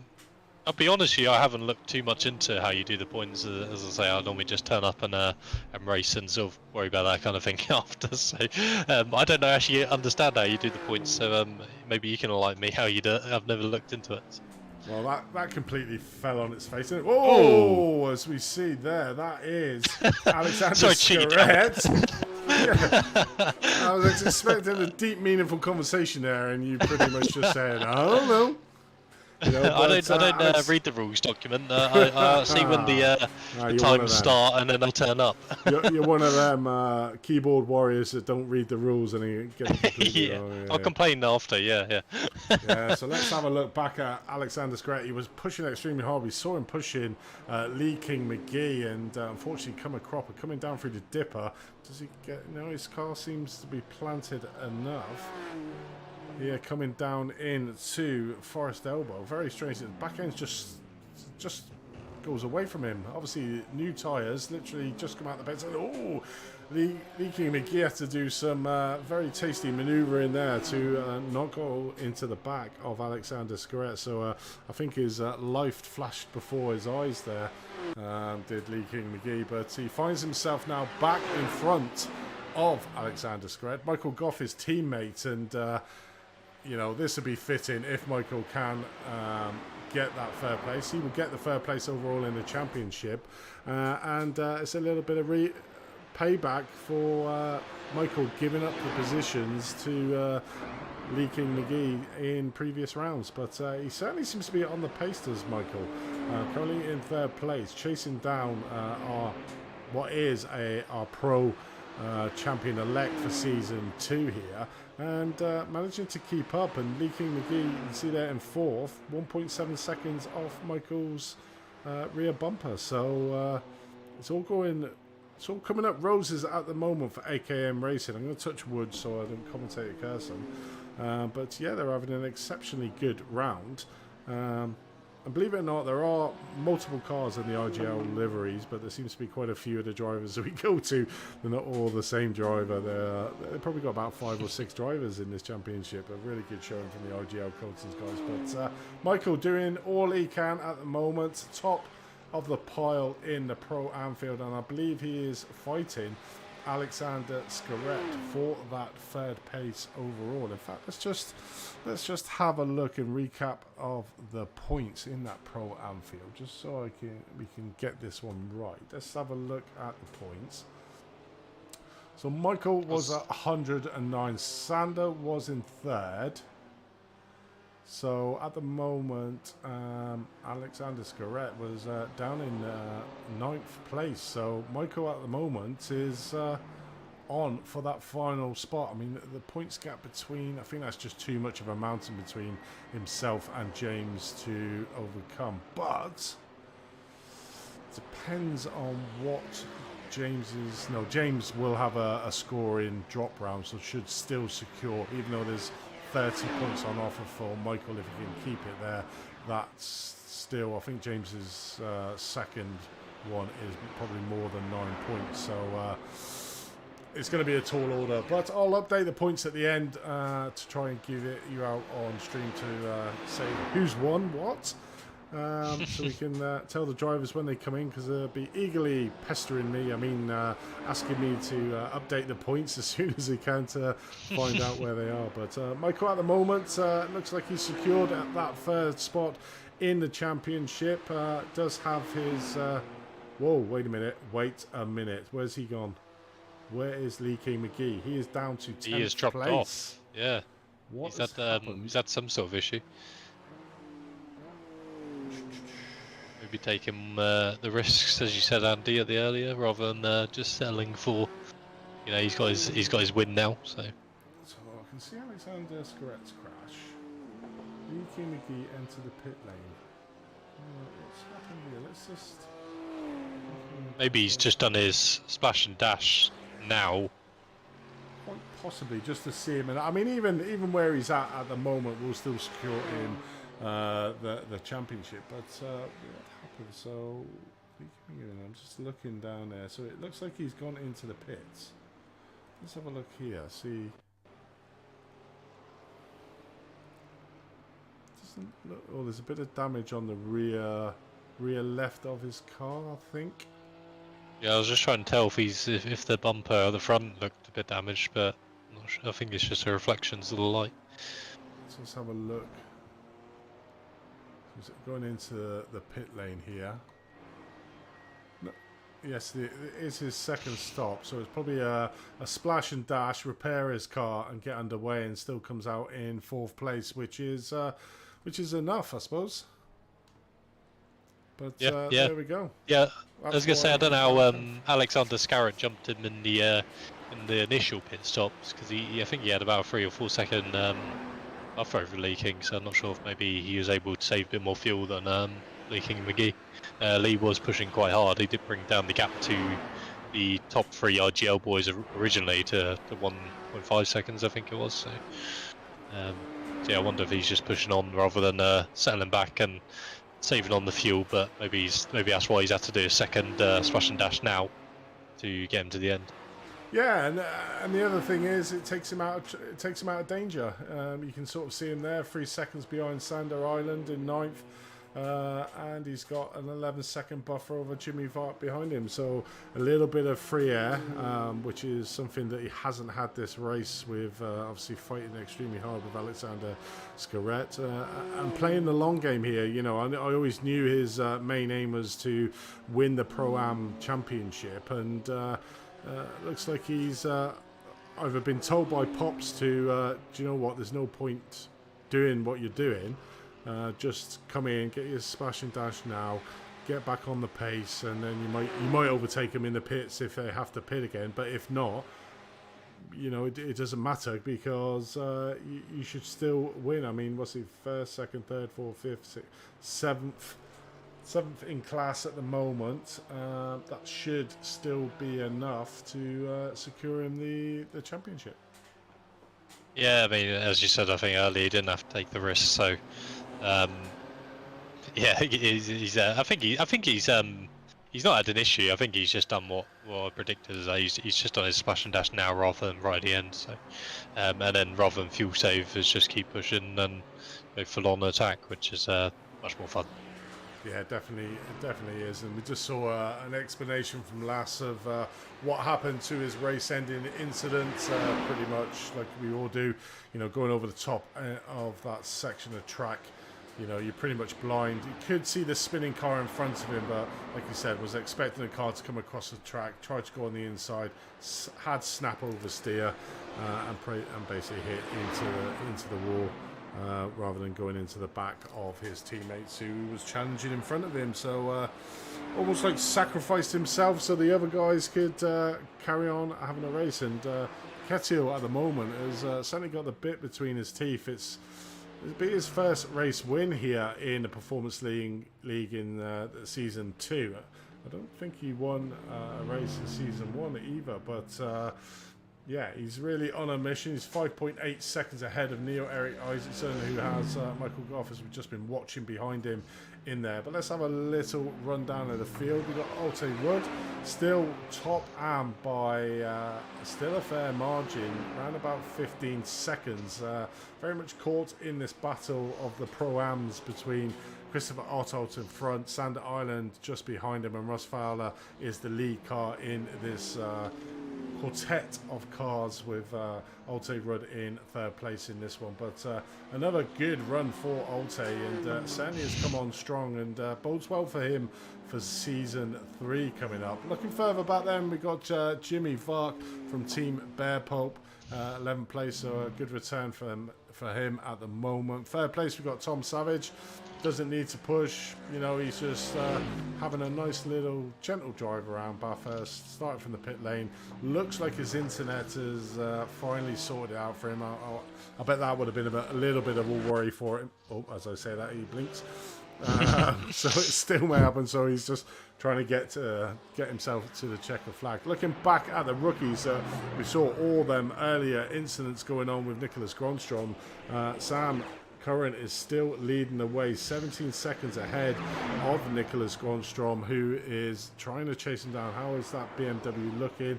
It's looking like a brand new car now. It's got all repaired and nice and shiny, so does have the opportunity to try and push on, but I suppose a 17-second gap is a tall order to try to overcome, and I believe that is, I'm not sure who that is behind. Is that the 2 leaders? No, it's not. No. Yeah, he's obviously been in the pit lane, had the old machine polisher out. I feel all out. So all nice and spick spank and shiny, I think they say. Yeah, definitely is. Let's have a look at Thomas Brown. I think I've got a camera for Thomas. Is he? Let's have a look. See if I can get the. Kick me out of the room. Look, that's typical, isn't it? Let's have a look. What do we reckon if he has got his camera on? What he's going to be showing? I reckon he's got his daddy sliders. So yes. It's slipper cam. Yeah. No, it looks like he's not on there, but I'm pretty sure it would have been a slipper on there. Probably his webcam went across the room after his couple of incidents, but still keep on going around. 51 seconds behind Sammy Hendricks, so this is going to be a very boring race for him to just bring it home. So he's got plenty of time to recoup his thoughts and think about what ifs, I suppose. Yeah, I mean, it's just one of those things. As you said, he's had a fairly incident-free season, so you know luck's going to run out at some point, and unfortunately, it just happened in the last round, and probably is one of the most important ones to at least finish on a high. So, but you know, he's still immensely fast. So, if he's champion or not champion by the end of this, I'm sure he'll still hold his head high and probably return and probably still take the championship next season anyway. So. Yeah, probably is. Probably, you know, between himself and Niels has been an awesome show of speed. You know, the two of them, even though they are teammates, have been fighting tooth and nail. And we're looking at Sander at the moment. Sander moved up from the AMs last season, won the AM Championship. Was lying in third place going into this race, but as it stands will relinquish that third space. But an awesome first season in what has been a super competitive Pro-Am field. To even be in the top 4 of this Pro-Am field just shows that he has got the pace, and he's certainly in the right class at the moment. You know, a couple of little results probably not gone his way, but a very accomplished driver is Sander from Sim Racing Norway. So it's good to have Sander back, and I hope he joins us for season 3. Yeah, I was just actually admiring Russell's sort of train he's got holding up behind him, which is not fun to have sort of your mirrors fall over the mountain. So see how good that Ferrari is in the straight line, keeping behind the BMWs in the slipstream. Right on board here with Russ, looking from his gearbox back at the train of cars. So we just see Christopher Otto and then Alte Rudd in that striking blue and black BMW, but seems to have a decent amount of pace here. Let's have a look here as they go down the Conrad Straight. That BMW not closing that much really on the Ferrari, so the Ferrari certainly has got the front end speed, as we say that, coming up to the chase, and now we see Christopher Otto right on the rear bumper of Russ, but not able to make a passing move. So you know, that Ferrari certainly seems to have the moves going into the mountain section to get that little bit of gap, and the top end speed of that Ferrari is not too shabby. Yeah, it's really good in the straight line. That Ferrari, I'm very impressed with it. I think when I read about it, is one of the most aerodynamic GT3s on the grid. And if you ever go in the old paint shop on Iracing and just having a look around the car, definitely have a look at the diffuser, because it is a work of art, and definitely tell it's come out of the Ferrari factory. So. Well, even with, I think Russ is just trying to make it doubly hard for him, because his rear right hand is pretty much buckled in, so that rear diffuser probably won't be doing the same sort of job it should be doing, but at the moment still being able to hold off the advances of the BMW, which is a renowned fast car behind him. You can see at the back of that train now just coming up, Lee King McGee just going to join onto the back of this train of 3, soon to be 4. And I'm pretty sure that he'll be pushing to try and make a move past Alte to get onto Christopher Otterholt and trying to move back up to that Pro-Am field. But it's going to be interesting to see, like you said, is everybody having to come in to do a splash and dash? Only time will tell. Yeah, exactly. Yeah, I wonder if Russ is doing the old fuel saving, or if he's just going to go hell for leather and doing a splash and dash. So I'm really intrigued sort of how his race is going to end up at the end. So yeah, although that being said, he's I think he's probably a pit stop behind Alexander Scarra now. So unless Alexander Scarra has a major issue, but if he can fuel save and then the guys ahead have to pit, then he might be back into this, Russ. So who knows? Still a lot to unfold. Yeah, I mean, we've still got 40 minutes of this race to go, and just obviously bring you back up to speed. The battle for the overall win was between Neil-Erik Isaacson and Thomas Wangen. Unfortunately, Thomas has had a few incidents earlier on in this race, towing back to the pits and unable to challenge. So Niels, as long as he keeps it on the track in the current position, will take the Season 2 Pro Championship. Looking further back in the Pro-Am, Lee King McGee was getting pushed extremely hard by Alexander Scarrett and James Logston. We heard earlier on from James in the chat saying that you know, he was pushing it extremely hard going over the mountain section, and unfortunately lost it coming in to Skyline, which put paid to his challenge. So that's almost put that one championship to bed. Lee King McGee was probably dicing with death a little bit earlier on, but seems to have got his head back on the long-term game here, and that was to win that Pro-Am. So he's looking very much that he's going to be able to keep that crown. Tom Savage again, pretty much doing what he needs to do to secure the AM Championship overall.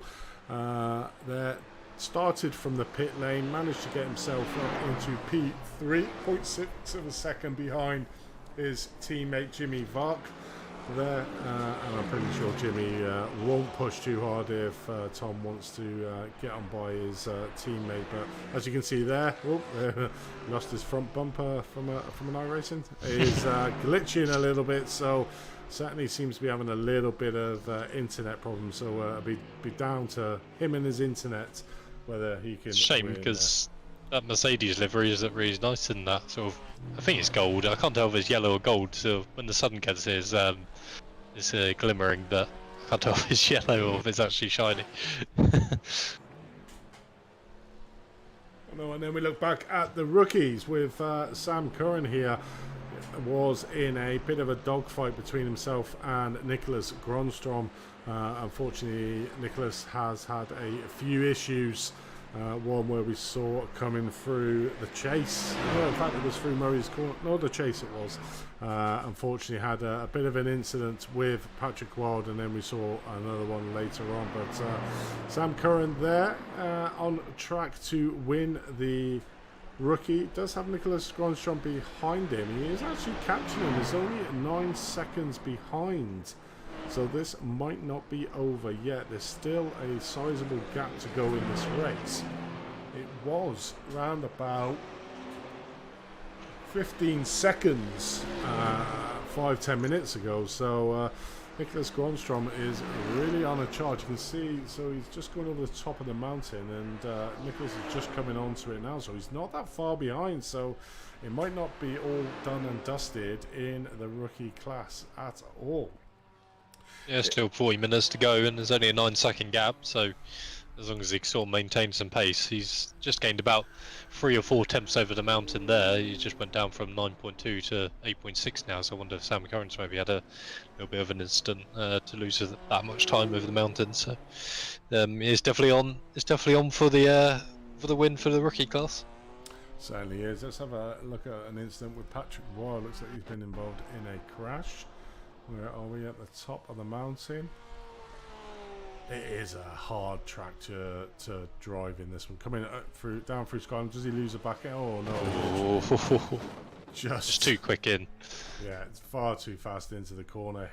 Plays ping pong off the wall. Luckily, there's no cars around him, and he's got a crabbing car there. So he's had one to forget, hasn't he? He got a car spun right in front of him, and then got taken out of the cutting, and then he's just gone into the wall there. So yeah, unforgiving track Bathhurst. Unfortunately, that's just how it goes. So this is intriguing. Now look at it, 7.2 seconds. Look at the time difference. 3 seconds quicker. 3 seconds. Nicholas Gronstrom is on a mission. He can now see the back of Sam Curran's Mercedes in front of him. So wow, it's not over, and this is going to be an intriguing race. We just see the time just plummeting down. Sam Curran must realise how close or how much Nicholas Gronstrom is now catching up to him.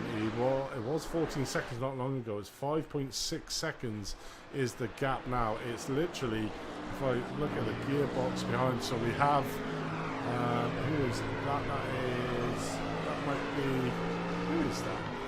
That's a car that's a lap down, so I think that is Lars Sorensen. Let's have a look. Oh, no, that is not Lars Sorensen. I wonder who. No, Lance is out, I believe. Not Thomas Wangen, so it's not Is it Alexander potentially Larson or Isaacson? It Lapping?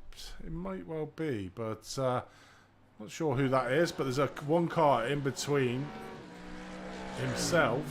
It might be Christopher Otterholt, maybe? Might well be.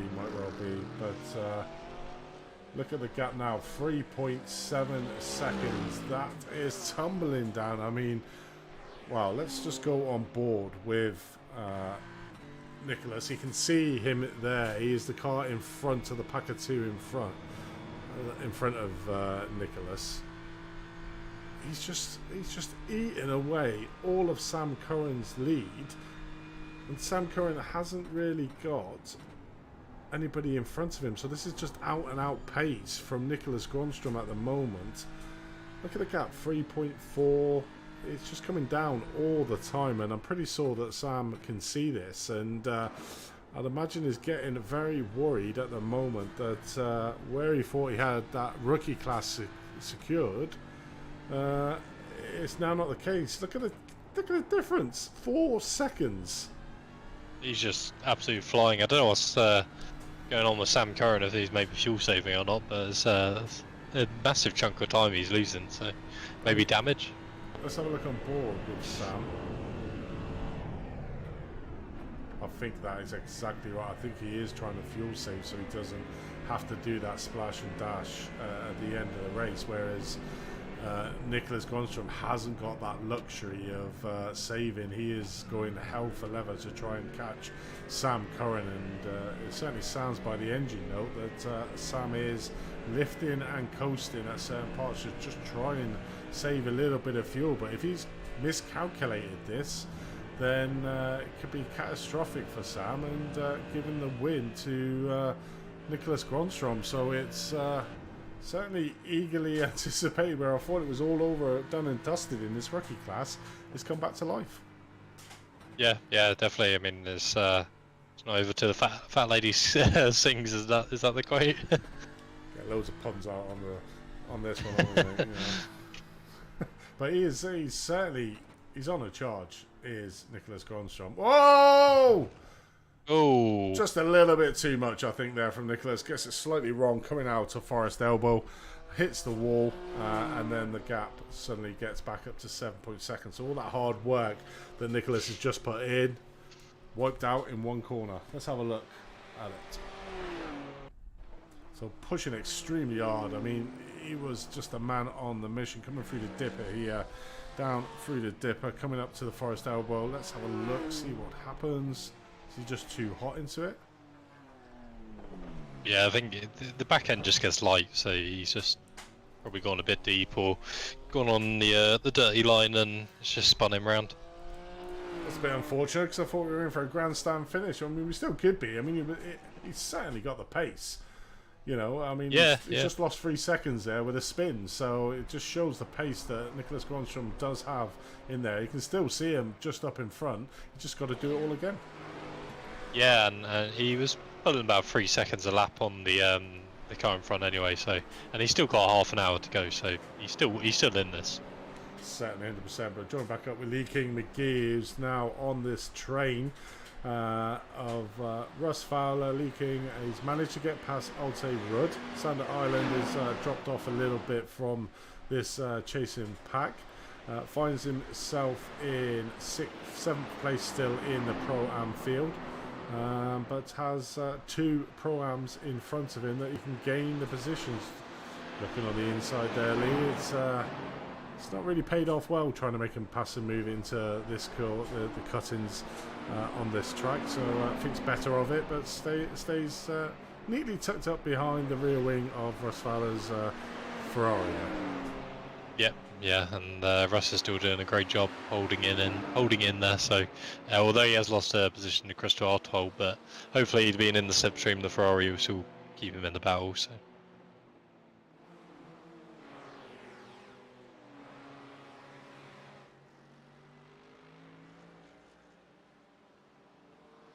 Not sure if you've gone quiet, Andy. I think we might have lost you. No, I'm here. Sorry, I had myself on mute, but we joined back up with the 3rd place, and the top driver in the Pro-Am field, Michael Goff, having a great race. 2 seconds back is Mats Genstrom back in, so still an opportunity for Mads to get it. But like you previously said, Mads has not had the best of luck. I remember Hockenheim comes to mind. He was a country mile ahead of the Pro-Am field, and going around turn number 1, and all of a sudden just T-boned right into the wall. So we later found out that his screen went. I think he's on VR as well. So I think the screen went and pretty much put him out of the race. I think that's happened to him a couple of times. I think he has won one race. Pretty sure he has. Yeah, I'm trying to think if he is on VR. I know Lee King's on VR. I'm not sure about Michael Goff. I haven't really spoken to him too much about it, in all fairness. I was on about Matt's going from back. Oh. I'm sure Matt's who's trying to chase him back. So I'm pretty sure that he is on VR. I've never tried VR. I just don't know. I don't know what it'd be like. VR. I mean, it's so immersive. It's so much easier. That's the only thing I feel scared of if I do go to free monitors, is losing the sort of immersiveness about it. So I do like sort of, you know, you almost feel like you're putting on a helmet to go racing, if that makes sense. So, but the only thing that sucks with VR is that it's so heavily demanding on your PC, and then also having technical issues like, you know, probably just like I had then with the tracking of the cameras on it. That it's probably just kept resetting my my view, and then also if you're doing team events and keep jumping in and out, it's also a pain just to keep reconnecting and connecting back in, rather than 3 screens. You can just jump out of the car and leave it on your screen, can't you? So yeah, true. So you just have to invest in a better GPU and better computer, mate, and then you can still continue to use your VR in a higher resolution. So, well, I don't think you can get it in better resolution VR, which is the annoying thing. I think it's more the frame rate, but yes, yeah, better frame rate. I think still my next step on my whole setup is I would want to get 3 screens and a separate PC. So I currently use my PC for all my general gaming and any other work I do outside of work. So it's sort of it's not like a dedicated sim PC. So but that's why I use VR, because I don't want to have it dedicated to 3 screens and then not have a desk to do my other bits on. So yeah, definitely is. And Still see the battle here in the AM for the podium positions. Jimmy Varg is currently the lead car in this trio. We have the flashing Tom Savage in 11th place, P3 in there, and we're currently watching Sammy Hendricks. Sammy's sort of been a dark horse as well. He's had a bit of a torrid opening couple of rounds, but has now found his feet in the Porsche and is starting to come on a lot stronger. I mean, there's going to be a lot of drivers, I feel, for Season 3 that have learned so much from racing in this Season 2.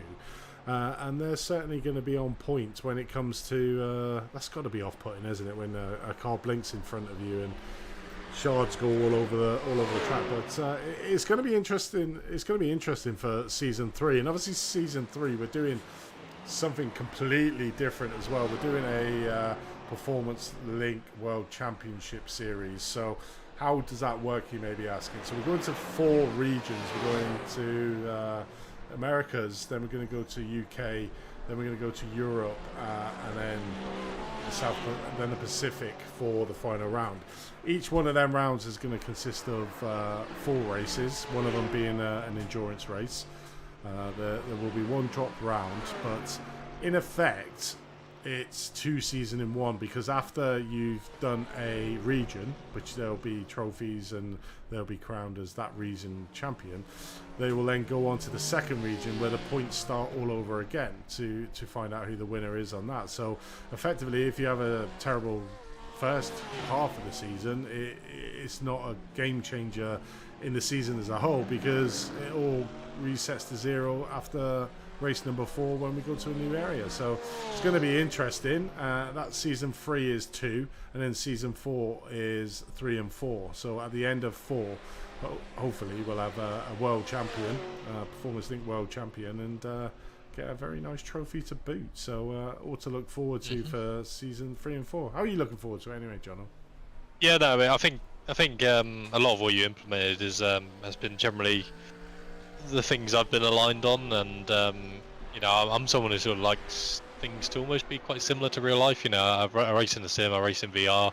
I'm trying to be as immersed as possible and almost to replicate what I'm doing on a game into real life. So I like the idea of the regions, and hopefully that will encourage numbers sort of to keep coming, because if they're only doing, say, 4 races in one region, they can get some sort of goodies or whatever for, you know, being the top of that region. But then there's also, if you stay for the whole thing, you've also got the overall at the end of it, or your classes at the end of it if you've stayed. So it's a shame we have had a bit of a drop off at the end, but I think that's pretty normal, and some people either probably missed 1 or 2 for whatever reason, then they've probably not seen the point of coming back, because they already know they're out of contention, which is a shame. But you know, hopefully that'll, doing the regions and resetting the points, will hopefully then encourage them to keep coming back if they've had to miss, say, one race in the Americas, but they're able to do the full, say, European sort of regional events.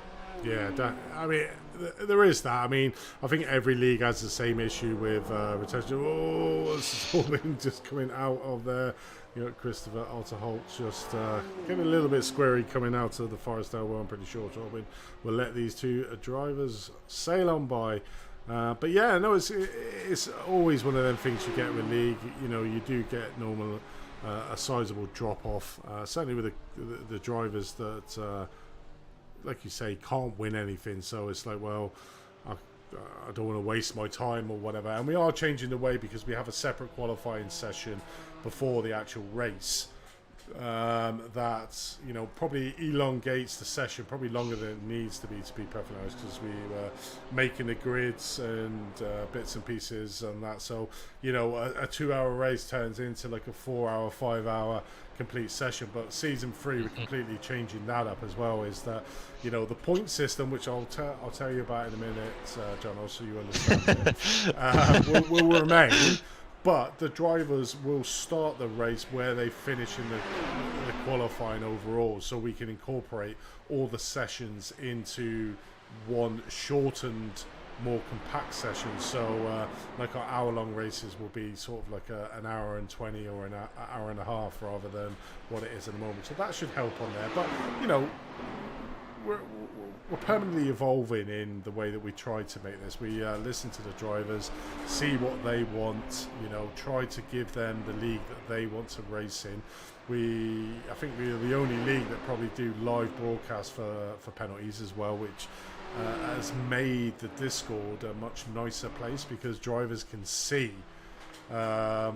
I say nice. I say on the whole, 99.9%. There's a couple of incidents, but can't be helped. It's just a lot of different cultures and a lot of different nationalities. So the Scandinavian guys have a bit more of a sharper sense of humour and the way they say things, because English isn't necessarily their first language. So it's easy to read something wrong on a screen when maybe it's not intended. But no, I'm really looking forward to next season anyway. So I think a lot of the feedback that has been received is that it does take a lot of time out of your day. So hopefully, as you suggested, that you are going to reduce that. So hopefully, rather than taking the 4 or 5 hours out of the day, it might only take 3 or something.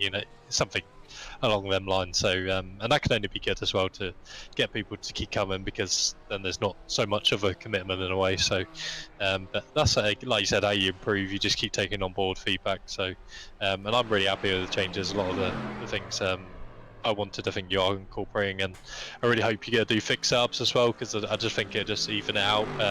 I know some people complain to me saying that I only suggest things that benefit me, but in my opinion, if everyone's on a fixed setup, that's not benefiting me in any way. That's just putting everyone on an equal playing field. So and in my opinion, sometimes the fixed setups are absolutely fine, and it also takes the practice time out of your week away, because you're not playing around with a lot of different setups. And the people like Thomas Wang and Niels Iracing, who've been on iRacing for so long, and they know how to set up a car, and there's not necessarily always people in Pro-Am or the AMs or the rookies who maybe know how to set up a car, and we rely on the setup shops to either use as a baseline or to use as the race setup. So I think just if you are looking to do fixed setups, as something that will just eliminate practice time and also hopefully equal up the field as well, because everyone's in the same boat. So.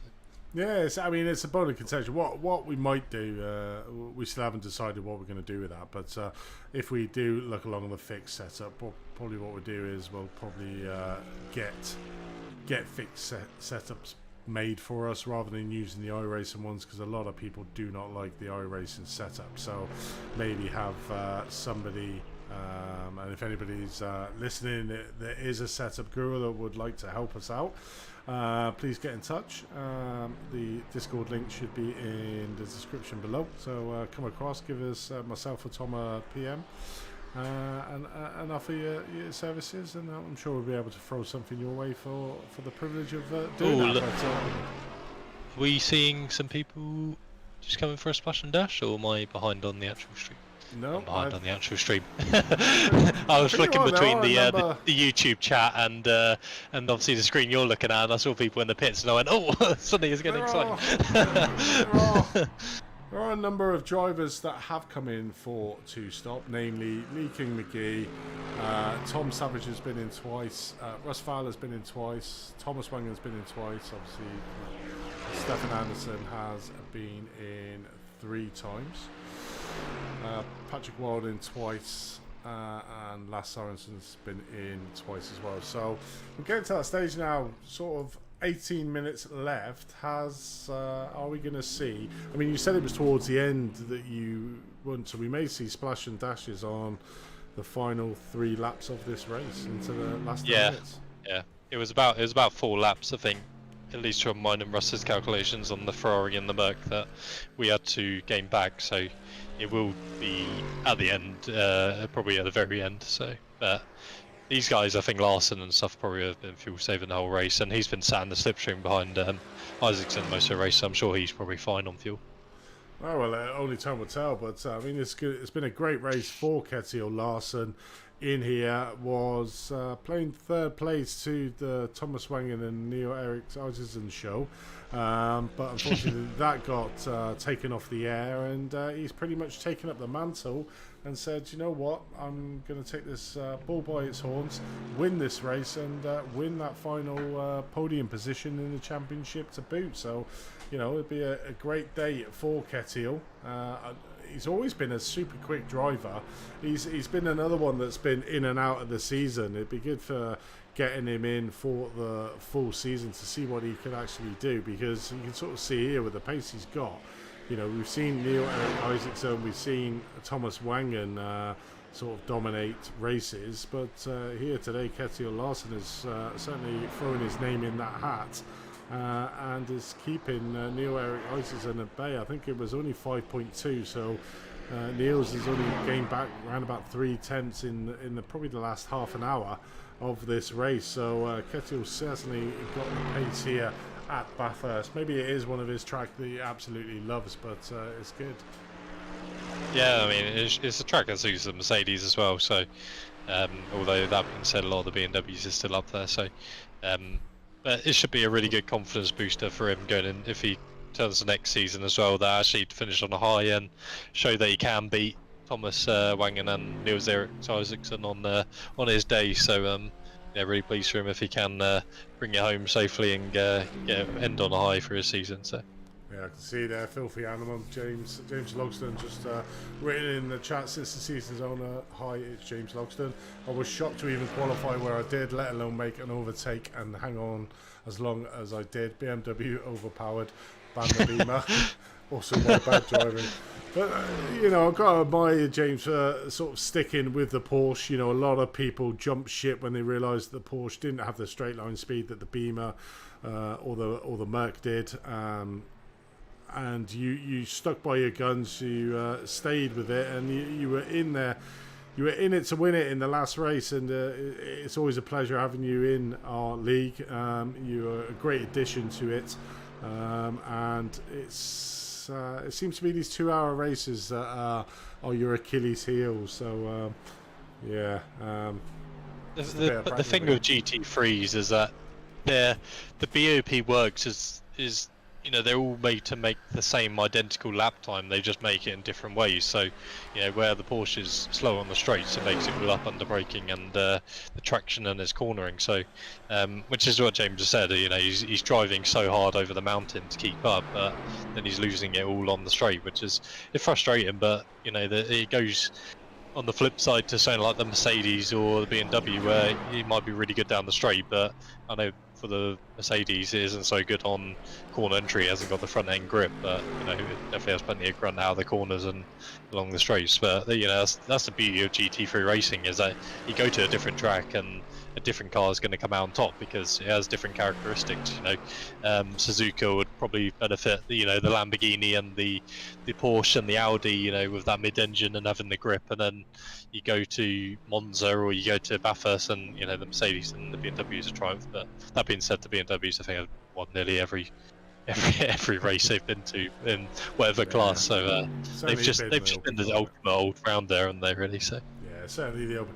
I suppose the problem you got with the Porsche is exactly like you said, around corners and bits and pieces like that, it's exceptional. There's no car that can touch it, but as soon as you get onto the straight, that's where its Achilles heels really shows. And you know, when you've got tracks like this one where it's all very well being good under braking in the corners, but when you can't make passing opportunities over the mountain section, and it's very much all about the bottom half of this Bathhurst circuit, you know, you're straight away going to be at a disadvantage because you haven't got that straight line speed, which is where you're going to predominantly make all your passing moves, whereas the Beamer and the Mercedes of Kjetil Larsen that we're currently watching is exceptionally quick in a straight line, which has given them the slight edge probably in this track, you know.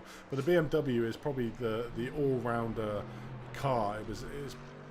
It probably is a bit OP.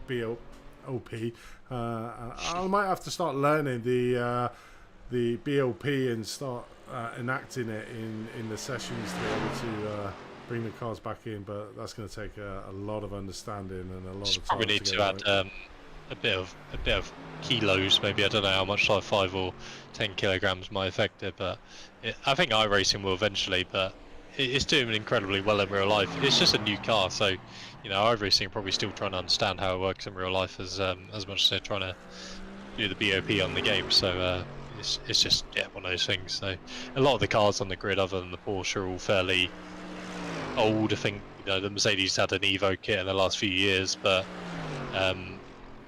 it's not majorly different. You know, if you ever watch British GT in real life, Team ABBA ran the old Mercedes, and it was actually quicker than the Mercedes of the Evo kit, and they were actually banned from using the old Mercedes because Mercedes didn't like the fact that it was quicker, so they had to pay £50,000 to upgrade to the Evo kit, which is bizarre, but it just shows that, you know, rather than bringing out a new car, they've tried to go for an Evo kit, but it doesn't always necessarily mean it's better. But rather you go for the Porsche or the BMW, they're brand new cars, brand new designed. You know, they're up to modern specifications. Not that the Mercedes isn't, but it's just yeah, it's just one of those things. I'm sure we're probably going to be due a few more cars because we've got the Mustang GT3 that's soon to be released, isn't it? And there is a new Ferrari in real life as well. I think it's the 296 GT3. So I'd really like to see that being brought to iRacing, and then maybe the 458 just being used as the Ferrari Challenge instead, and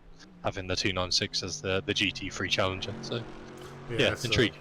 Yeah, it certainly is. I mean, it's a very vibrant field of GT3, like you said. There's so many new cars coming in. We just had the new Porsche, we got the Mustang coming in. You know, will they bring the new Ferrari? I probably imagine they will do it. So, you know, the future's bright for the GT3 drivers, because, you know, the list of cars is just getting ever bigger from what drivers can choose from. But yeah, you know, BOP is one of them things that and I see there that James is obviously saying about they do it in the iRacing officials and stuff like that. If I could get my head around it, I would certainly incorporate it. But you know, it's something that maybe we could look into, because it is a bit unfair when and maybe that's where fixed setups really help and equalise the feel and the cars. You know, you're still going to have the differences between the cars, but all the cars are very similar setup. Nobody can tweak it to get that extra couple of attempts because it's a fast car. I can use this or I can use that, and you know, maybe the instead of the BOP, the fixed session is the way to go. But then you get the purists who say, well, I'd like to set my car up to my driving standards. So you're never gonna please everybody when it comes to how you're going to do your cars in elite sessions. We can only do the best we can, I suppose. And yeah, I think BOP is something to look at. It's getting the head around it. It'd be good to say if, like, the top speed, I don't know, there may be a spreadsheet out. I'll have to have a look to see if there's a spreadsheet of the top speed and how much, if you put this BOP on a car, how much it brings it down. You know, that would be extremely helpful if we could get something like that you can sort of almost like BOP cars depending on the track you're going to. Yeah, I mean, they're still, even on fixed setups, they're all going to have their own personal characteristic, and Mercedes better down the straights, but the BMW and the Porsche turns a bit easier into the corners and has the better grip. So, but I do think having the fixed setups, personally, I think would equal the cars more, as you say, that you can't then tweak it to your personal preference. And you know, we've got such a varying group of different abilities here, and as I said, yeah, I'm someone who just buys the setup from the setup shop, and I'll probably rarely do any major adjustments to it because I don't know too much about how to set up a car. I sort of pick this and use that as my baseline and sort of go ahead of it. But you know, there's the pros who are 4, 5, 6, 7,000 iRating who probably know how to set up a car exactly how they want it. So it's a learning curve as well. It's good practice to learn how to do setups as well. So yeah, there's always pros and cons of both. Yeah, I understand that, James. There is no one-size BOP. You have to look at each individual. Do you know what would be really good? And you know, one of the things I find sort of almost like choking as a league organizer is the fact that you can't do that. So you can't have, say, certain fields as a fixed and other fields like you could have, say, the Pro and Pro-Am, or the Pro as an open setup, and then have the rest as a fixed setup. So then, like you explained, the Pros are probably a bit more attuned. They're in bigger setups, you know, big organizations that basically do that sort of thing. So therefore they know how to do the setups. But you know, the likes of the AMs and the rookies wouldn't. I mean, I haven't got the first clue where to even start looking at doing a setup. So I'm very much like you, John. Is that I buy my setups on there, and if you know, but I don't want to be choked by a league, so I want to race on the tracks that drivers want to race at, rather than following the official series that may have some very obscure tracks in there that nobody really likes to drive in. So it'd be good if iRacing gave you a function to say, okay, your classification pros or numbers or however they did it, to say, okay, these are open setups, but then these ones are fixed. You know, that would be an easy way to rectify it.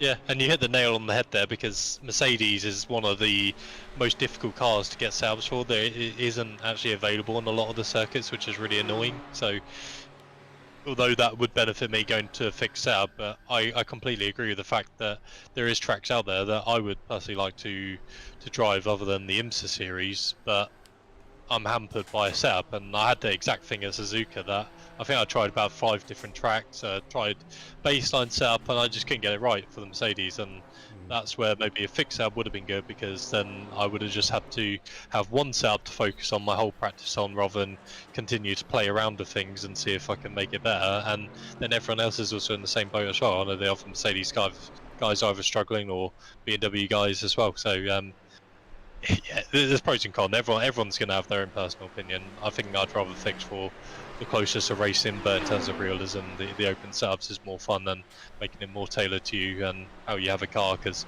the fixed cars aren't always the best, and you know, they're not always necessarily fun to drive, but it will make the racing a lot closer, I think, and allow you to go to different tracks outside of the officials. So.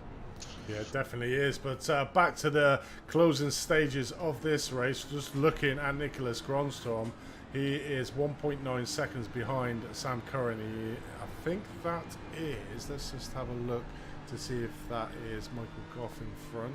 No, it's not. So that must be Lee King McGee there, that is sort of sandwiched in between Nicholas Gronstorm and Sam Curran.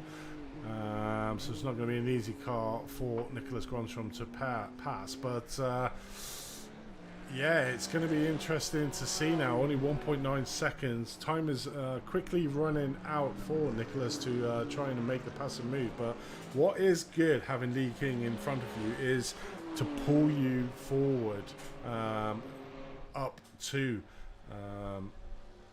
Sam Curran to give us that grandstand finish in this rookie. I mean, it's probably been the closest one out of the complete field time. We had such an incident, and if it wasn't for earlier on instance with Nicholas Gronstorm, he could probably be out of sight at the moment. But he's still got an opportunity here. It's coming down to the wire, and it is a grandstand finish between Sam Curran and Nicholas Gronstorm to see who will win the rookie field. So whoever wins out of these two drivers will win the rookie field or the rookie championship here for season 2. But you can sort of see how close it is now. Is Lee King McGee going to give us that grandstand finish and let Nicholas Gronstorm by to have a real last 4 minutes in this rookie field?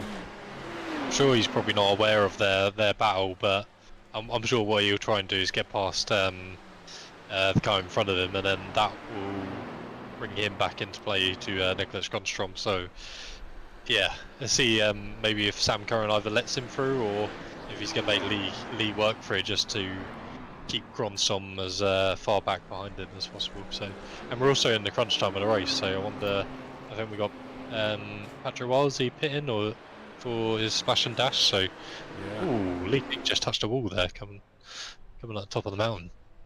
Yeah, he's in the pits. An exceptionally long pit stop for a splash and dash, but don't think that is a splash and dash pit stop. I think how long's he been there? 21 seconds. His Porsche's been bitten the walls today, hasn't he? So it certainly has. But yeah, at the moment, I mean, Nicholas Gronstorm must be kicking himself from earlier on in the race. Has the opportunity, but has Lee King McGee in between himself and the person he's trying to track down Sam Curran. But time is drastically running out. As you can see in the timer, we're just about to tick over 1 hour 58 minutes. Only 2 minutes left, so possibly, depending where the leader is, let's have a look where the leader is. He's going into the mountain section. He's got 2 laps left. has Sam Curran and Nicholas Grondstrom to be able to do. Oh, what's going on here?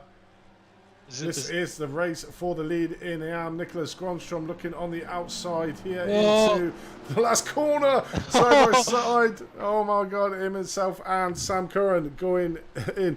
As you can see, the number 6 car just going to try and duck down the inside. Wide. Free wide into the first corner, and Nicholas Grondstrom has given a lifeline. Sam Curran just squeezed out there from that IGL coatings, and Sam Curran is now in second place. So he has got it all to do, and you can see there the IGL coatings flashing his light, trying to get past.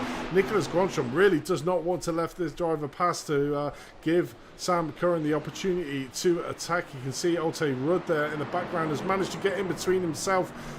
Sam Curran just trying all he can to stick onto the rear end. It is certainly getting messy here in the closing stages, and Nicholas Grondstrom, after the earlier misdemeanors, an incident that he was in, finds himself back at the front of this rookie field. Sam Curran had like a 17-second lead, and that has been eroded, and sort of free wide into Hell's Corner, and he got really squeezed out. Nicholas Grondstrom was able to get around the outside. Has Sam Curran got enough time to get it past? It doesn't look like he has.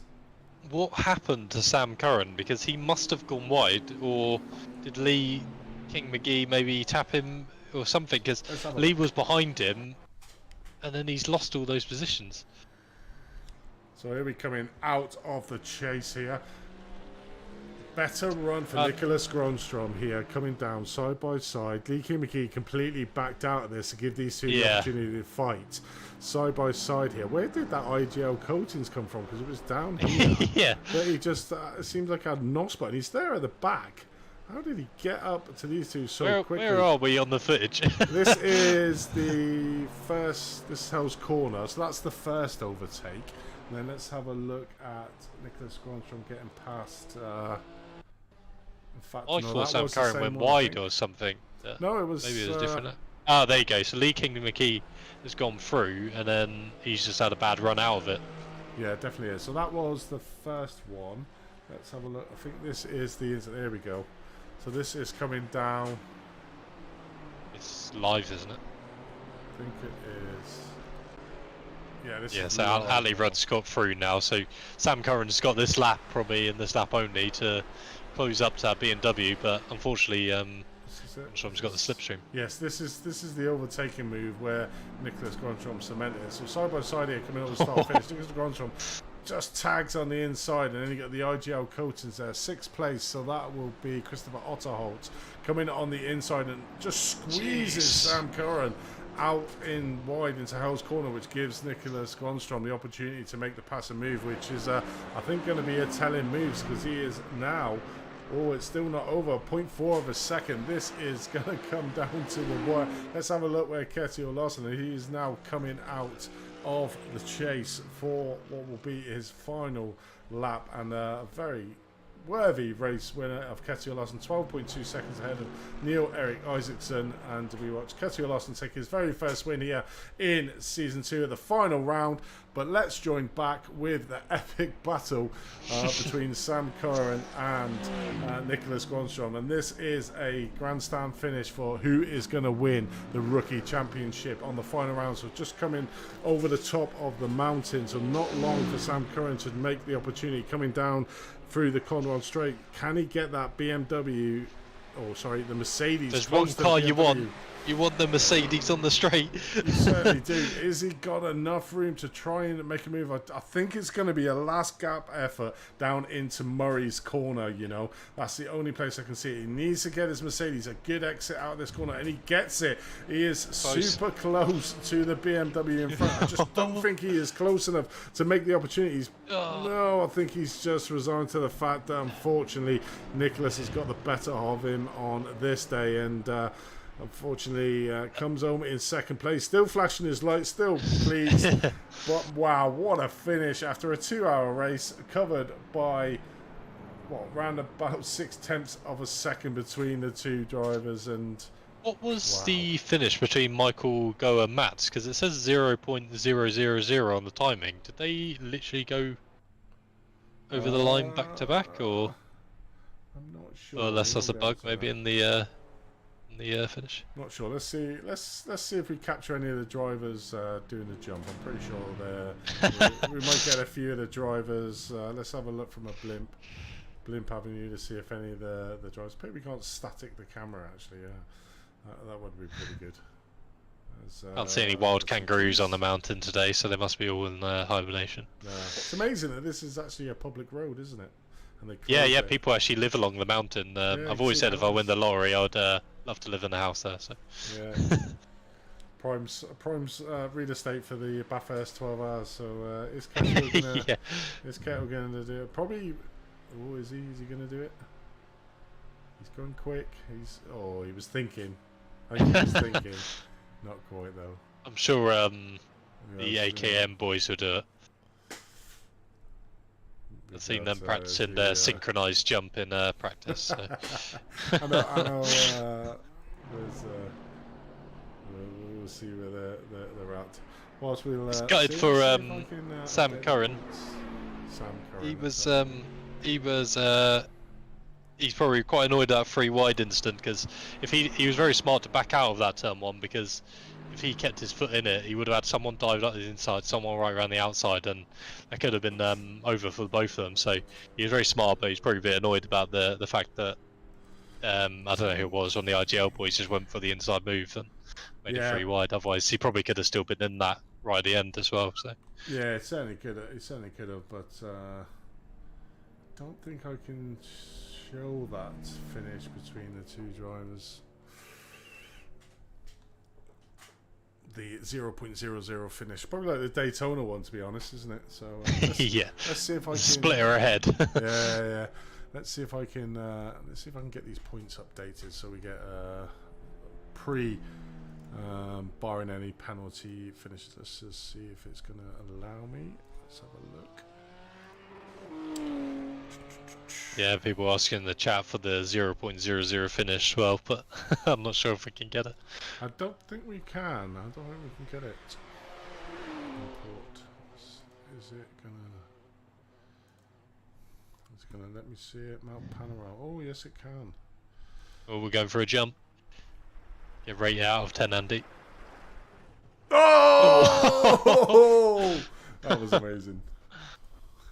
Didn't stick the landing though. I'd say that's 5 out of 10.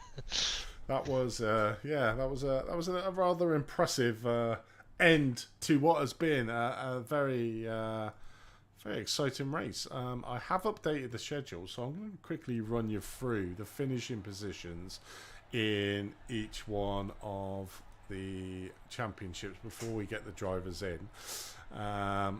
Let's have a look. So in the pro category, we have Neil Eric Tyson is your champion for season 2. Thomas Wangen takes 2nd place overall, with Ketil Larson in 3rd. Moving over to the Pro-Am, Lee King McGee does indeed secure the number 1 place in the Pro-Am field, with James Logston still securing 2nd place overall in the championship. So even though we had 2 bad round, James did exceptionally well. Michael Goff gets 3rd overall, pushing Sander Island down into 4th place. In the Anfield, we got Tom Savage taking the championship, with Stefan Anderson in 2nd place.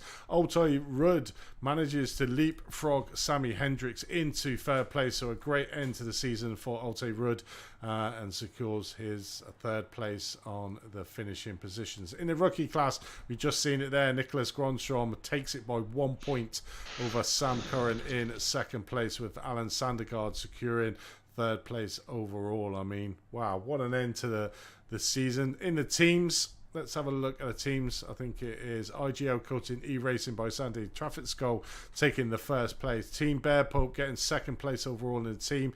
And Dane Racing, a great new addition for them to get 3rd place overall in the team standings. But let's have a look, see if we have got some interviewees.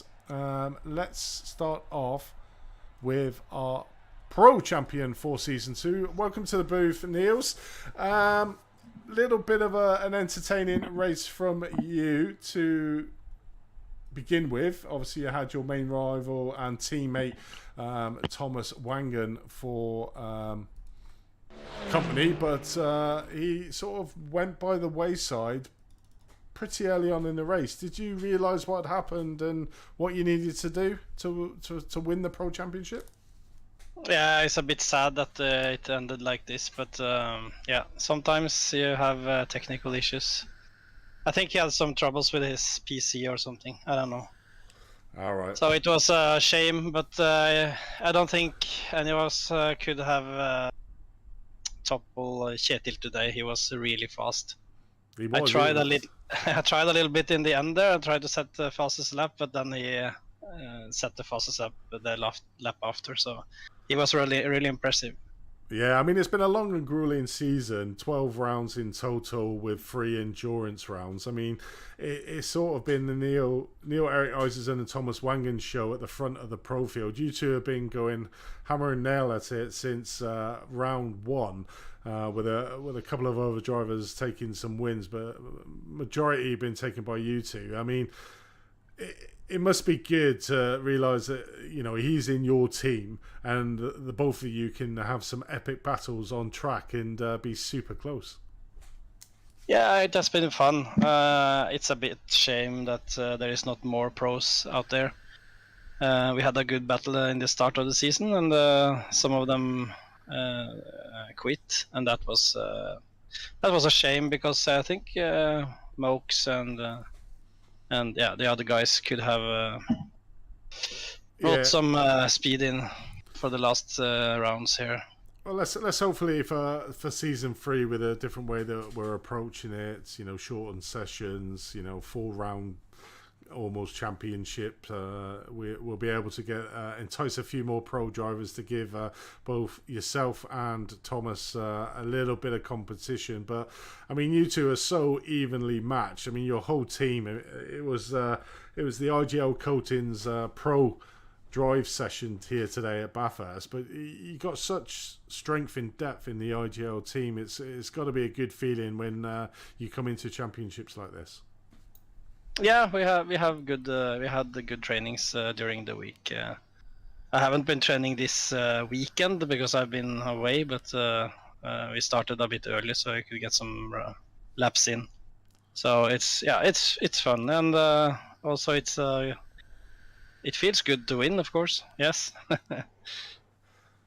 And obviously the trophy and the money is a bit of a bonus to yourself, but I'm pretty sure it'll be going into the pot, into the IGL pot where you're sort of coming from anyway. But, you know, how have you enjoyed the season as a whole? What's been your highlights and what's been your lowlights? I don't know. I'm pretty tired at the moment, so I cannot think. I don't know. Okay. Maybe the first victory there, and I could pull away on Hockenheim, maybe. Yeah. I think it was there. Yeah. Well, I mean, it's been great to have you apart for this second season. I'm glad you stuck with it, and congratulations. Barring any penalties, you are our current pro championship. So congratulations, and obviously quite tired there, mate. We'll let you get going, but before we let you go, is there anyone you'd like to give a shout out to? Yeah, of course, everyone that's participated in the league and you guys who arranged it. I think it has been fun. Many tracks and a lot of fun stuff, and as always, we have to thank our sponsors, IGL Coatings, Sande Trafikkskole, and Elverdi. And our main sponsor has a birthday today, I think. So happy birthday, Eirik. Or was it yesterday? I don't know. Yeah. Well, congratulations, mate. You can pop out the champagne tomorrow once you've woken up. But congratulations on being Season 2 Pro Champion. Thanks, mate. Thank you very much. Thank you very much. So there was Neil Erik Eisen, our Pro Champion for Season number 2. Let's bring in our Pro-Am Champion. Lee King McGee joins us in the box. Lee, you were giving us a little bit of heart palpitations like halfway through that race. You know, you're giving Andy heart palpitations. I was fairly calm. You were trying to defend that position quite strongly to Alexander Scaret. Did Pop say to your ear, "You don't need to be doing this, so back off a little bit"? No, I will admit I did it for Michael. Did it for Michael? Did you? Yeah, because there was P2 on the line as soon as James went. So, and that's what he got. Yeah, I mean, he did get he got P3 over in all the championships, so finished in. Now he's got P2. No, P3, I think. I've just updated the points. He got P3. So we can have a look over it, but unconditionally he's in P3 at the moment, barring any penalties. But obviously James's drop score, he had a decent drop score, which would have bumped him up. We were looking at it earlier on if there was an opportunity for Michael to be able to leapfrog James for that P2, but the gap was too big to begin with, and then obviously James had his drop round to put in. Yeah, I do apologise.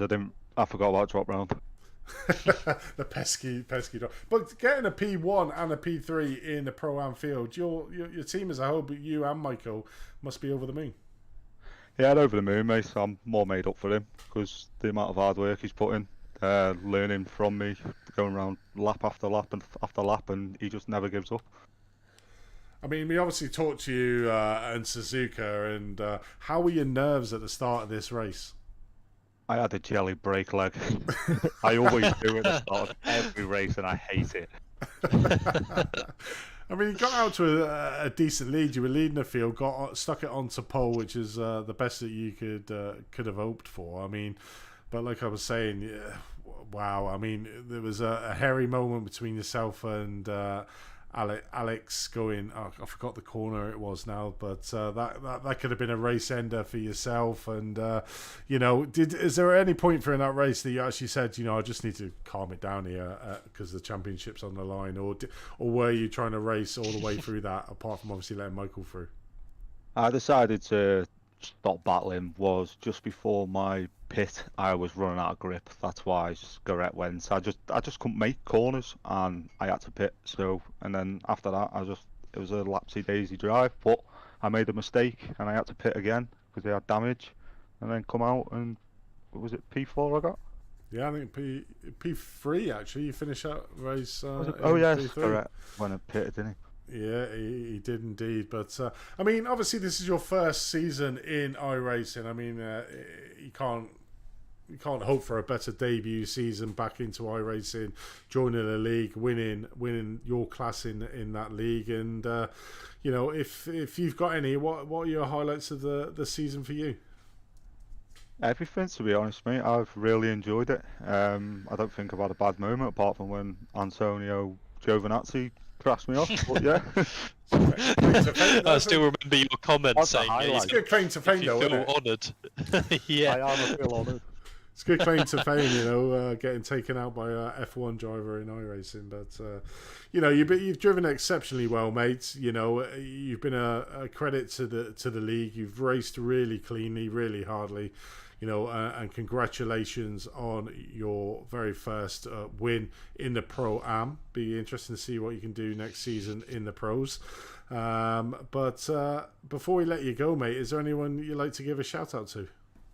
Yeah, my dad for financially supporting me, getting me all my sim racing stuff, and being there all the time, every race. He buys all these tracks, he never races, and yeah, so it's costing him a fortune. Michael for being there as well, and everyone. My wife for letting me do this.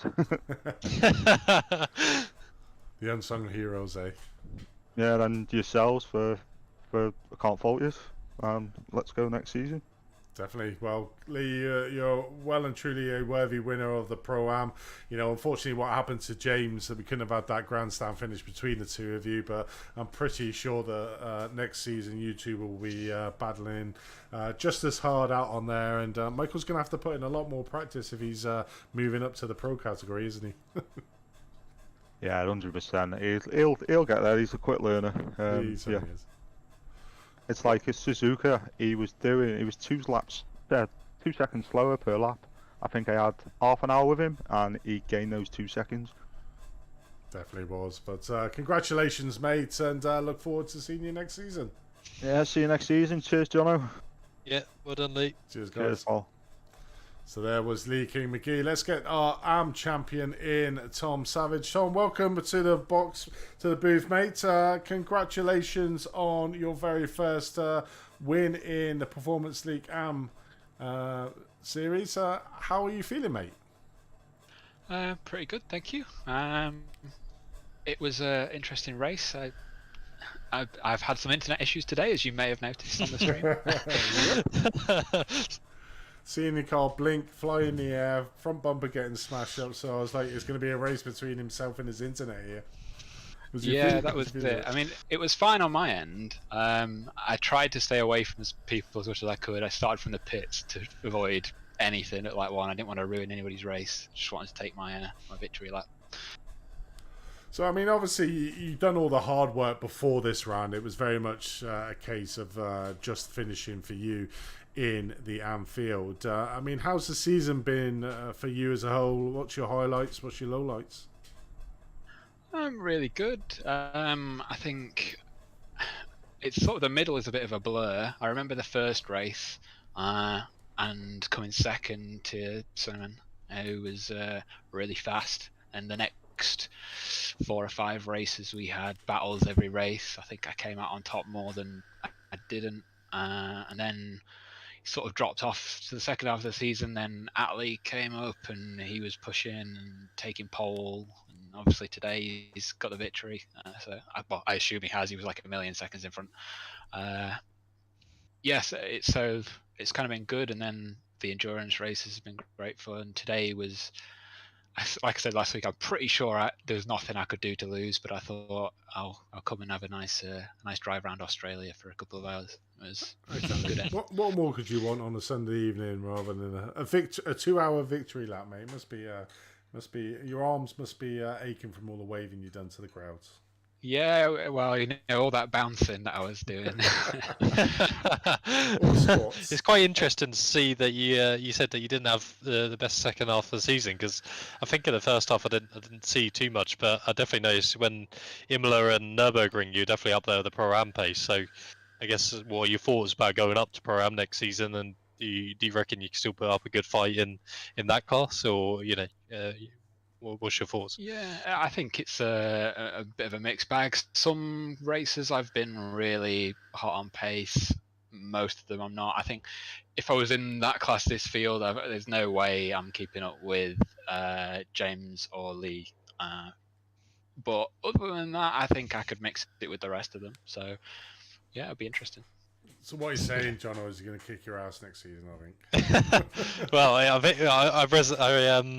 relate to him very highly. That I can't keep up with James and Lee either. So I'm quite I think they're fully deserved to go to pro class, and personally I'm quite looking forward to it. And they go up, but I'm sure there's going to be some people who are still going to come out on top on pro-am. So that's up to me to improve, and not them to get slower. So yeah, it definitely is. But Tom, congratulations on being the provisional champion in the AM category this season. Before we let you go, mate, is there anyone you'd like to give a shout out to? As always, I'd like to give a shout out to you guys. I think you do a good job with the streams and the protest reviews, despite what others might say. And it's been a great season. I've really enjoyed it. It's the first league that I've ever taken part in, and I've really enjoyed the vast majority of it.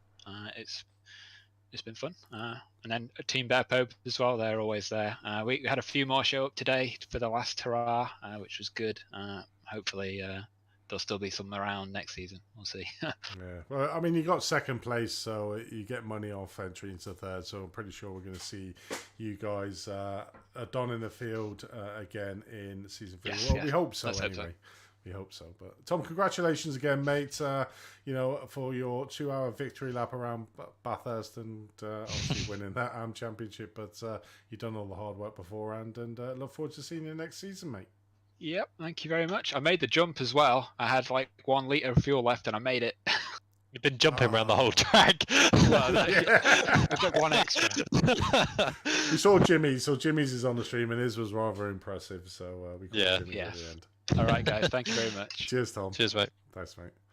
I'm going to get in Sam, obviously, all the way over there, all the way over the pond in the States. Sam, that's got to be hard to take right at the end, mate.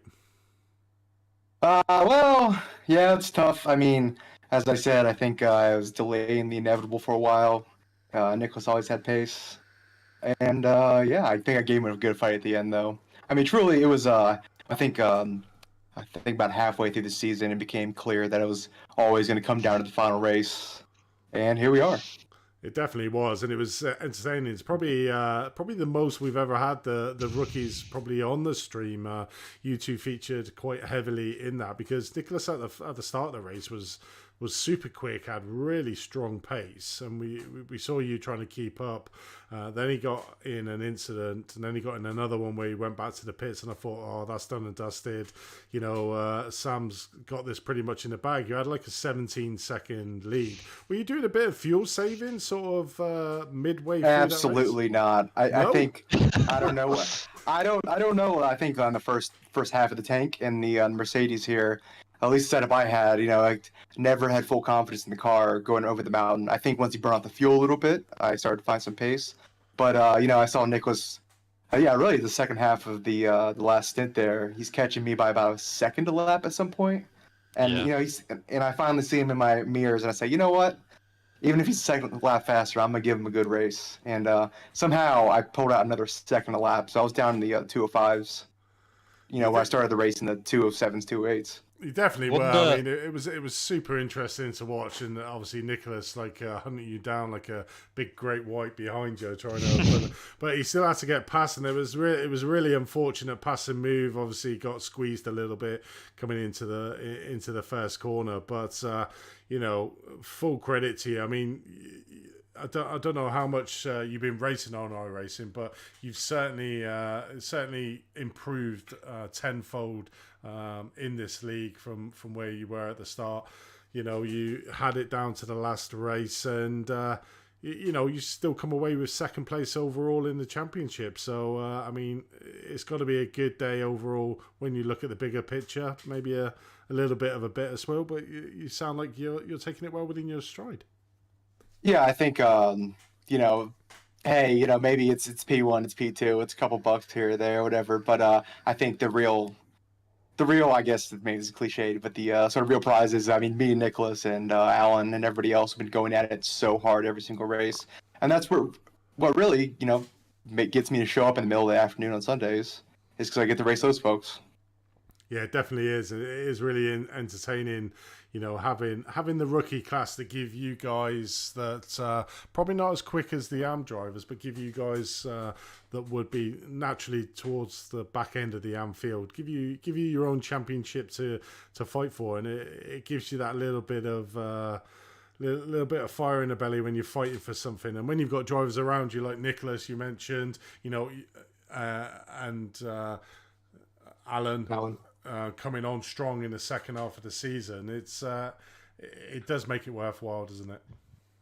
Absolutely, yeah. I think I spent the last 2 months of my life within about a second of Alan and Nicholas. I think I see my dreams at this point. I just close my eyes and I can see the relative. I mean, it must have been heartbreaking today seeing it. 17 seconds just get eroded by the sheer pace of Nicholas. I mean, he was quick around here, but you gave the best you could, mate. Yeah, it was fantastic, you know. So congrats to him, congrats to everyone else, and yeah, I think I got some work to do in the off season. Yeah, it definitely is. I mean, how have you enjoyed your first league here at Performance Link? Have you got any highlights? Anyhow, I think the last 10 or so laps here today is probably my highlight. I mean, we truly, I mean, I think in the past, you know, sort of in the middle of the season where it's either Alan or Nicholas, you know, we've raced hard, but, you know, not as close as we did today. And I think today, you know, I kind of took the gloves off a little bit. Still race hard and fair and clean, but it was a lot more aggressive, we'll say. Yeah, talk us through that last instant where you lost the lead, because it got really tasty. I mean, you were very smart to back out of that, but you know, talk us through how it was for you in the cockpit, because I'd probably be pooping myself probably at that point, having someone up my inside and someone on my outside, and no one wanted to let off. So yeah, I think I think I just decided at a certain point, you know, I'll take the penalty on the blue flags because I have a championship to race for. I mean, honestly, that's the truth. But yeah, like I said, you know, Nicholas is catching me a second a lap easily, and I'm just like, all right, you know, it's either, hey, if I crash out, I still get P2 in the championship, so I'm just gonna give it everything I have. And you know, I feel very comfortable with the other classes coming through. even if it's tight, I think those folks can make good decisions, keep things clean as they did. Definitely. And it would is, just mate. sort of just hammer down and hope for the best. Definitely is, mate. I mean, obviously getting PT in your first championship, that's no mean feat when you had the field around you that you did. So congratulations on getting that. Before we let you go, mate, is there anyone you'd like to give a shout out to? I mean, I gotta say it once again. Gotta hand it to the man. Shout out to Nicholas. I mean, he was just. I cannot convert any of those poles into wins, and he finished every time. So, shout out to him. I mean, that's gracious in defeat, and that's congratulations to you, Sam, as well. But I think the final scoreboard would be 1 point. It is. It's 1 point difference between the two. One measly little point. But I'm sure you'll make up for it next season. We look forward to seeing you back again in season 3, mate. Absolutely. Congratulations, mate. Congrats. So there was the very, very, what's the word I'm looking for? Gracious in defeat, Sam Curran. Yeah, and humble. I mean, wow. I mean, I don't think I would be as gracious as that. I think if I was in that case, but let's get the two IGL Coatings guys in to get through these interviews. So we've got Ketiel Larson and Matt Skenterbella. First to you, Ketiel. Wow, you had some pace around here today, mate. Yeah, it was good. I've done quite a practice on this track, and it helps that I love this track as well. So it was really good. It was good fun today. I kept up with the other guys on my team. Yeah, I mean, we haven't seen that for the sort of pace that you have, but it certainly shows when you turn it on, you've got enough to match the big boys in the team. And obviously, probably commiserations to Lass. He was trying to hang in there with you. Obviously, that incident coming over the mountain with a back marker that really put pay to his, because that was almost going to turn into a grandstand finish between you and Lass for third place overall in the championship, wasn't it? Yeah, we talked about it, and we let the race decide who's gonna take P3 in the standings overall. But I had a little bit better pace than him today. You certainly did towards the end of the race. I think you were, around about 12 seconds ahead of Niels coming over the line. Maybe Niels backed off a little bit, but you were certainly showing the pace out here. I mean, you've been a couple of rounds that you've missed earlier on, and if you hadn't missed maybe some of them, you would have been fighting at the top of the tree for the overall. But talking about obviously the team, you've got Mats in the box. Welcome, Mats. Obviously moved down from the pro field into the pro am. Winning today's race, probably a bit of poetic justice after the unlucky nature that you've had. How was that race for you, and how is it being a part of IGL Coatings? Yeah, it was kind of a roller coaster for me. But going into the session, I thought I had more pace than I actually had in the quali and in the practice. And then during the race, I just got quicker and quicker, so it was kind of a strange session. But to be a part of IGL is just perfect. The way we work together and hear everything, and and kind of the good chemistry we have as well. So everything is perfect. Yeah, it certainly is. I mean, obviously, as a team, you've won the team championship in season 2. You've got obviously top 3 are IGL Coatings in the pro from the drop off. And Mads, if you probably didn't have as much bad luck as you probably had, you would have been towards the top end of the pro Anfield. So the future's certainly looking rosy for all your team, isn't it? Yeah, for sure. And on my part, I was have kind of improved during the season as well. So in the start, I was really slow. I wasn't even on the pro-am pace at the start. I was maybe like mid or low middle in the field of the pro-am. So I'm really pleased with that. And soon the Norwegian Championship start as well. So it's good to have this kind of development going into that. Yeah, it definitely is. I mean, obviously over to you, Ketiel. I mean, really strong showing from IGL this season. You had 2 teams in the championship. It's always great to have you guys along. What have been your highlights of this season too? It must be this race.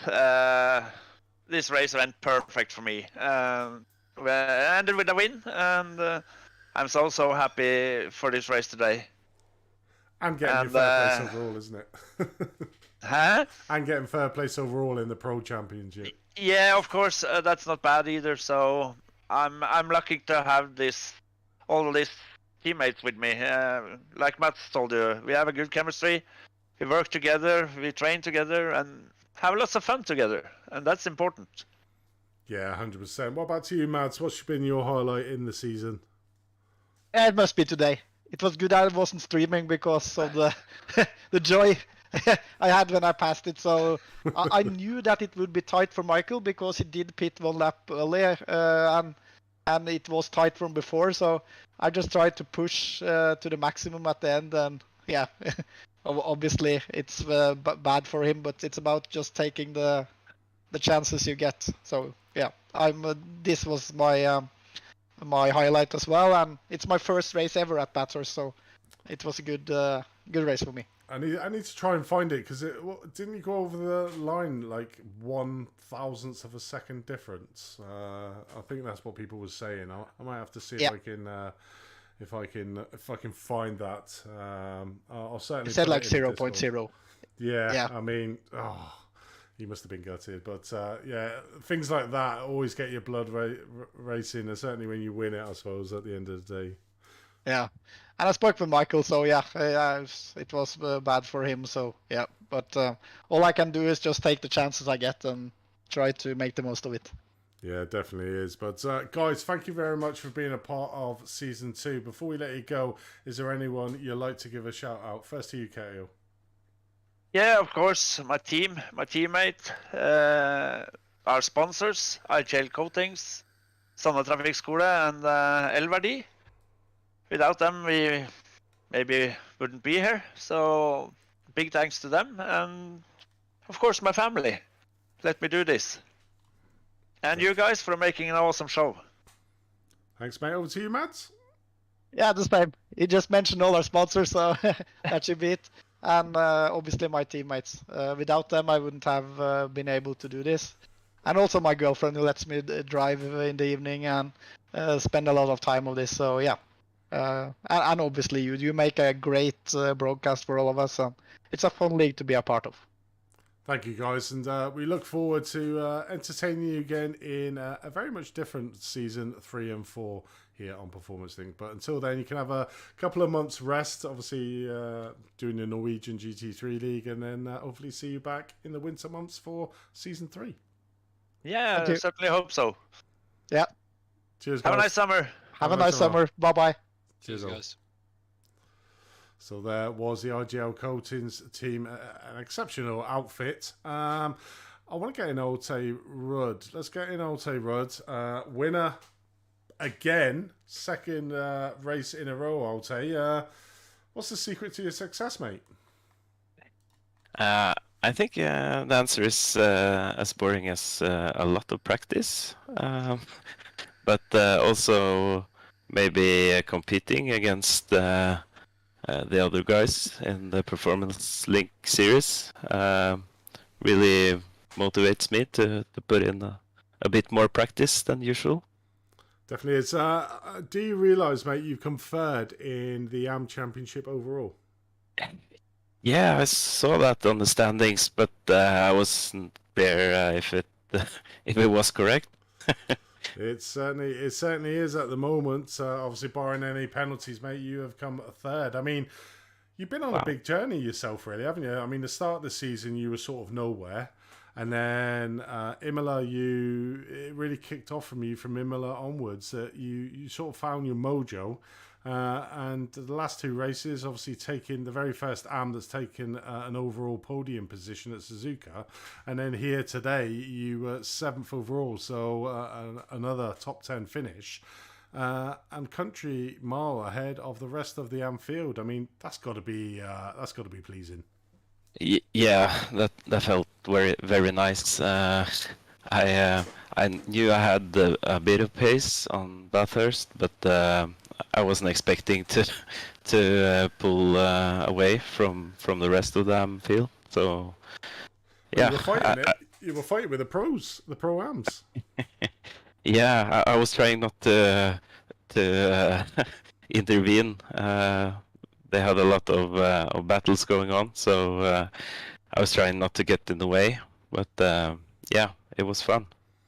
Definitely was, mate. I mean, obviously, it bodes well to. I don't know if you're in the Norwegian GT3, if you're doing that one to keep yourself going over the summer months. But are we gonna see Olte come back for season 3 of the Performance Link GT3 Cup? Yeah, I really hope so. I have to look at the schedule because I'm competing in the Norwegian Championship as well. So I hope to do both. But yeah, we'll see. Well, I mean, congratulations on an excellent second half to your season, which has gained you third place overall in the AM standings. Before we let you go, mate, is there anyone you'd like to give a shout out to? Yeah, I would like to thank you guys again for a great series and great broadcast. It's a lot of fun being a part of this. So, and also my family and my team for helping me practice. So, yeah.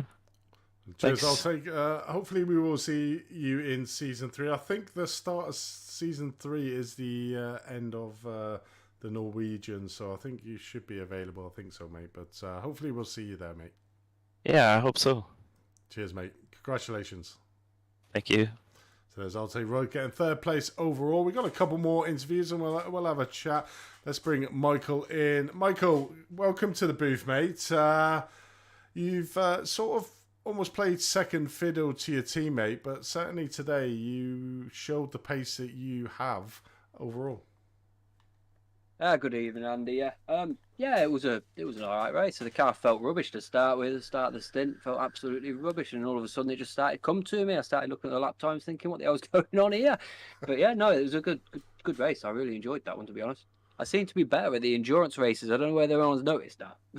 I think you probably What just was I gonna have more time to settle in, don't you, and get your rhythm. That's probably the reason why. Yeah.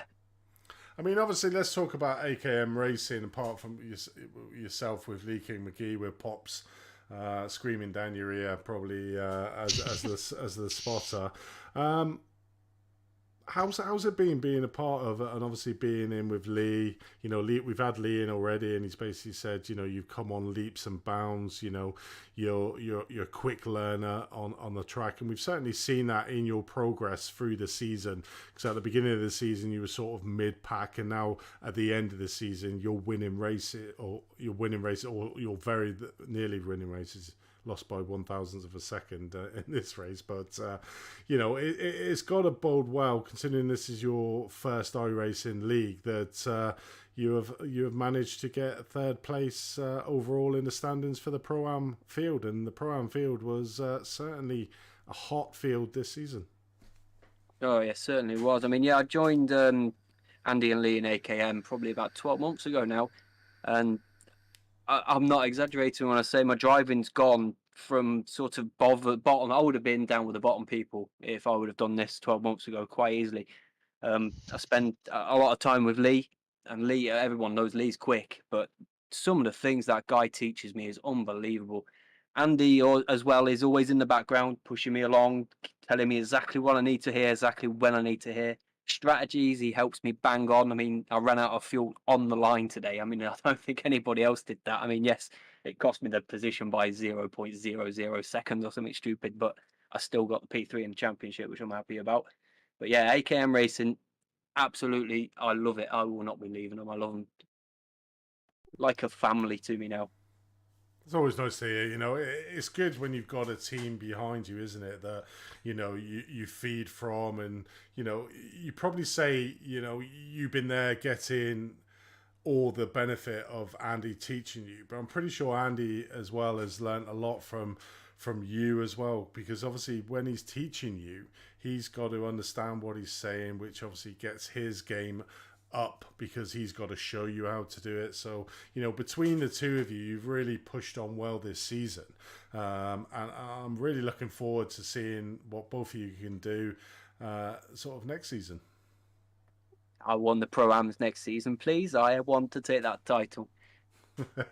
Well, you may find yourselves in the pro because you're in the top 3 of thingy. We'll have a look at how we're gonna do it. But yeah, it's boding well for you and AKM Racing that you have done so well in what is your very first season. And I don't think you've been on iRacing that much, have you? No. Me and Lee pretty much came from ACC, so this league is our first league in iRacing properly, so this is definitely our first one. Not our last one by a long shot. So the prize money helps with all the tracks you've had to buy then, yeah? I wish I'd say it does, but Christ, it's not even touched the surface. It's an expensive hobby, this one, my wife keeps telling me. It is, but now you've got it. So every other league you go into, it's which will only be Performance Link, you'll have all the tracks, so it'll be cheaper in the future, mate. It's always a big outlay. Yeah, definitely. But before we let you go, mate, congratulations on your second place here. Commiserations for losing it by 1/1000th of a second. But, you can't win them all. But you've come on leaps and bounds, mate. I've seen it on the broadcasts. It's been a pleasure commentating on you and pleasure having you and Lee in the league and obviously in the Discord with your humour. But congratulations on getting the 3rd place. I think it was deserved with all the things that you've helped Lee with. So congratulations, mate. And before we let you go, is there anyone you'd like to give a shout out to? Yeah, definitely. I mean, AKM Racing is pretty much up there on my list. Lee, Andy, absolutely fantastic lads. Couldn't have asked for more. I'm definitely going to have to put a big thank you out to my wife because she has been watching the stream. The amount of hours that we and Lee spend in the rigs getting ready for these events is quite up there. So she looks after my daughter while I do it. So fantastic. You guys have been absolutely amazing. There's been some ups and downs, but there's definitely been a lot more ups than there has been downs. So well done, guys. Cheers, mate, and we look forward to seeing you next season, whichever class you are in. And a big shout out to all the wives that let us do what we do. Same with my wife; she lets me sit on a screen talking rubbish into a microphone for 2.5 hours or 3 hours. So it's big on Sunday. But congratulations, mate, on the 3rd place overall and your 2nd place here. And look forward to seeing many more of you. Yeah, thank you very much, guys. You certainly will be seeing more of us. Take care, yeah. Take care, mate. Ta-da.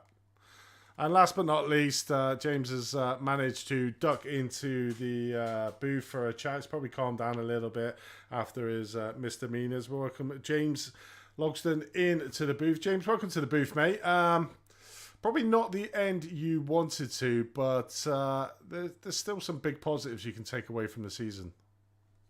Yeah, definitely wasn't the end I was hoping for. I wasn't too sure it was going to be a good race. Bathhurst is not great for the Porsche. It's really good for the BMW. But I did what I could. And the season overall, I think, has been really fantastic. The competition's been really solid. So I've had a great time throughout the whole season. Yeah, let's talk about the competition between yourself and Lee. I mean, it's just been brewing probably since race number 1 back all them many months ago in Montreal, and it's carried on ever since. You had the early advantage, and I think, like I said on the broadcast, you're very much Achilles' heels has been these longer endurance rounds. Yeah, it's very much true. It's just the way the Porsche shifts, and I know I'm blaming the car a lot. It's really me, obviously. I'm the one that failed to drive the car. But like the way the Porsche shifts over, especially long stints, with the fact the engine's in the rear, the fuel's in the front, becomes pretty unstable throughout a race. And I think especially here really showed itself. And so just not the best season for me in the longer races. I feel like in the shorter races, especially some of the ones that were a little more brake heavy, I think I had a bit better of a time, but throughout the whole season, I had a great time racing everybody. I really want to give it a shout out real quick just to Michael Go behind me. At the start of the race, he clearly had some pace on me, but he, instead of trying to push the matter, pushed me instead, so helped him keep in the actual race a little bit early on. So I appreciate that. Definitely is. Obviously, talking about this race at the start, we saw at the start it was you in third, Alexander Square in second, and Lee King in first. And was you sort of slightly hoping for a tiny incident? We nearly saw one between Alexander Square and Lee King McGee on set, but you mentioned obviously in the YouTube chat that you were just trying to cling on for dear life going over that mountain section to the pace of the two BMWs in front of you. Yeah, it was pretty much what I was hoping for. It was just trying to keep on the back of them, and then there was a couple times throughout the early parts of the race where there was some battling going on, and I was just hoping something would happen there, and I would be able to pull ahead, and then not have to worry so much about outright pace and more just being alive, basically. Unfortunately, that went the opposite way. It ended up being me, the one that spun. So kudos to them. Yeah, I mean it's a super hard track, isn't it, to master as Bathhurst. That's we like to give you drivers a little bit of a challenge every now and then, and I think it has been a really good round to end on of what's been a really good season. And obviously, I know you didn't get the result that you were probably hoping for, but you've certainly been entertaining to watch throughout the season, mate. You've been super on the pace. I mean, certainly, like you were saying in the hour and 10-minute races, you were the man of the hour in the first half of the season. I think Lee got his mojo after the very first endurance at Road America, and then it became a battle between you two. Unfortunately, he won out this time, but it really bodes well for the future between you two, having some epic battles if you both decide to come back for seasons 3 and 4. Yeah, I'm looking forward to more races with Lee King. He's been a really great competitor, really fair the whole way through. I think that's one of the things I really appreciate about this series is there's been very few incidents that have just been like somebody's been an idiot. Most of it has been very fair racing, and it's just racing incidents tend to happen. So I really appreciated that the whole way through. I mean, one thing I've got to say from our American drivers over there on the other side of the pond is you're extremely gracious in sort of defeat. I mean, we had Sam on just a few minutes ago, and yourself. I mean, it's a credit to you guys over there. You put the hours in for the battling, and it didn't go your way, but I've got to admire the way that you graciously taking the defeat and then seeing it as a positive and enjoying what we try to do here on Performance Think is to give you guys the platform to have some decent races. Yeah, and I mean, to be fair, like most of the times that I've had bad results, it's been purely my fault. So I try and recognize that, and I think that's the best way to become a better driver is to reflect. Self-reflect. If you can't look back and see how you made a mistake, you'll never become a better driver. You're always going to be blaming other people, and most of the time it's actually not other people's fault. Even if like somebody else makes a mistake, you could have avoided it. And so it's really important to just focus on how you can improve and not how other people could have been less bad around you or whatever.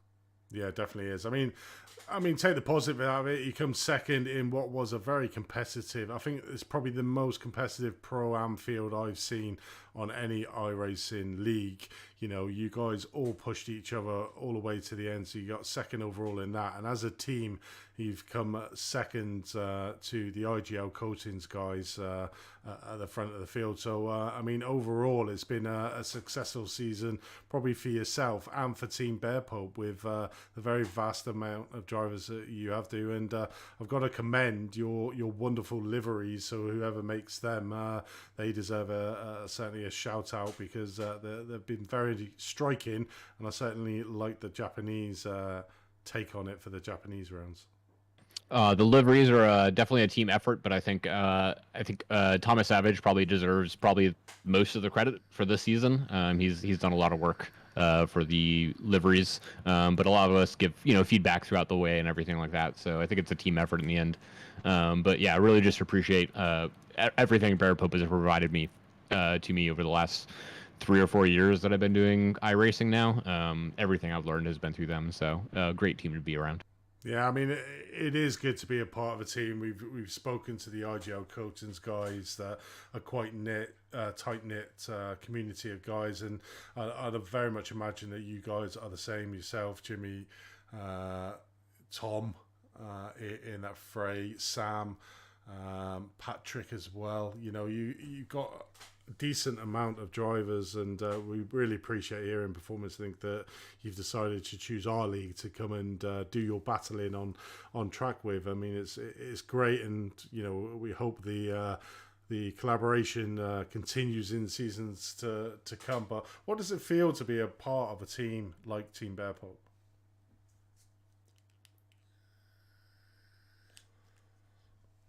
Still with us, James? Sorry, I was hitting the wrong button. I thought, I'm sure you got a few more words to say about Team Bear Pop, right? Yeah, sure do. I was just hitting the wrong button. I've got so many chat buttons that I got to make sure I hit the right one. Yeah, you know, being with Bear Pope has been so great just because we get to do so much stuff together in terms of we do a lot of endurance races and things like that, and what we've been able to really share when we've come into P-Link has been, I think, really fantastic. It's brought a lot of us further together, and some of us have gotten a lot more experience, and just, you know, especially since this season has been an open setup kind of series, some of us have spent a little more time trying to figure out, you know, how do we actually do setups, like what does that mean? Like, we're trying to learn from that, and so the whole experience, even if, you know, everybody didn't do as good as they were hoping to, it's a massive learning experience for us. Well, it's been a pleasure having all of you guys in the league. You know, congratulations on your second place overall. Maybe not the result you wanted, but it's still second place nonetheless. And as a team, to get second place overall is probably no mean feat to what is the awesomeness has been of the IGL coatings guys in this league. But before we let you go, mate, is there anyone you'd like to give a shout out to? Yeah, so as usual, you know, my family, who has been a really large supporting factor of me lately. So both my parents and my nephews are also into it now. Also Bear Pope, as I've talked about a bunch. You know, they've been great throughout the whole season. You know, not just the liveries that look fantastic, but just the support and everything in terms of setups and whatnot. And then you guys as well for putting this together. You know, really it has been a great season. There's been, you know, ups and downs, people have said, but I think for the most part it's been up, and the racing has been really phenomenal. So. It certainly has. Thank you very much for joining us and being a part of our journey here at Performance Link, and hopefully we see you for season 3, James. Good luck, mate. All right, thank you. See you guys around. So there was James. That is our final interview of the day. I mean, there's not a lot more we can say about that, is there, Jono? I mean, you just jumped in. I mean, it just shows the community spirit here within Performance Link League, is that you obviously could have been kicking yourself, that you couldn't race your favorite track that you ever wanted, but instead of that, you decided to come and join me in the booth because Tom was having some technical issues. And you know, it's great to hear from the drivers there that, you know, they enjoyed the racing, they enjoyed, you know, the close proximity of the people around them within their classes, all the way from pro all the way down to the rookie classes. I mean, it's just been a phenomenal. I'm really proud of what we do here at Performance Link with having the 4 classes. You know, it's something that I really feel strongly about, because, you know, having that 4th class gives the opportunity for people that would not normally be able to win anything. So it keeps them engaged and it gives them something to sort of fight for. But obviously, being one of our drivers, you know, how has it been for you on track, and, you know, what are you going to take away from season 2?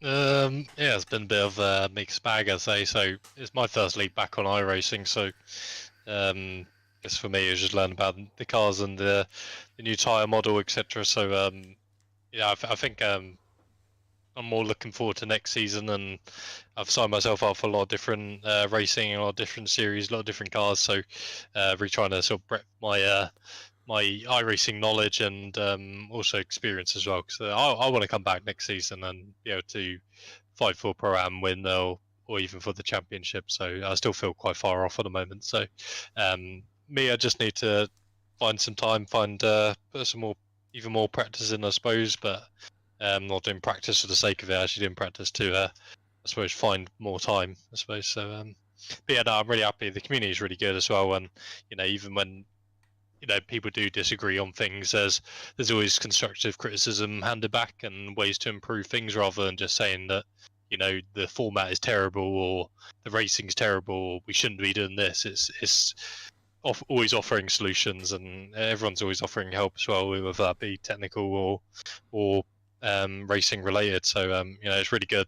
So I'm really proud to be part of this community, and glad I chose Performance Sync to be the first series, I suppose, to join back on iRacing. So definitely sort of found a nice place to be, and met some good people as well to race in a lot of different things as well. Yeah, definitely is. I mean, there's not much more I can say about that, apart from, a big thank you to all our viewers out there, friends, family, joining in week after week, watching your loved ones, siblings, or arch enemies racing around the track. I mean, without you guys giving us them likes, giving us the subscribes, we can't grow ourselves as a channel. So, a big shout out to all our viewers on YouTube. I think we have some really good banter in the chats and some very constructive words of advice that are put out on there. And long may it continue. But this draws season 2 to an end here. I think it's been an absolutely fitting end to what has been a monster of a season in season 2. We have had a drop off, but we still had 25 drivers on track here for the final round of the season. But my name's been Andy Thompson. I did have Tom Bingham for some of the rounds, and I think he wants to hop in a car next time, doesn't he? So I know he needs to get up here, and we can do it side by side. His internet, so it's either his internet or his traffic. There's always an excuse for Tom, but joking aside, Tom does a lot of work behind. Obviously, the videos at the start, he does all of them. He does a lot of smoothing out in the chat. So a big thanks to Tom here in season 2. We do have season 3 and 4, which be a big change to the Performance Link. The format won't be, so there'll still be the hour and 10-minute races with a 2-hour race in on each season, but each round will be sort of 4 rounds, so congested, a lot smaller, to give the prize pot to the drivers a lot bigger. But look forward to seeing that and returning back in September. But between now and September, we'll probably put in a few more fun rounds, maybe the super trucks, get them out. We keep saying it, so I think we're gonna have to do it, because I think that's the biggest fun the whole community will have on a track. So we'll give that out to the drivers to entertain themselves on the super trucks. But from myself, Andy, from Tom, from Jono, who stepped in, big thank you to you, mate.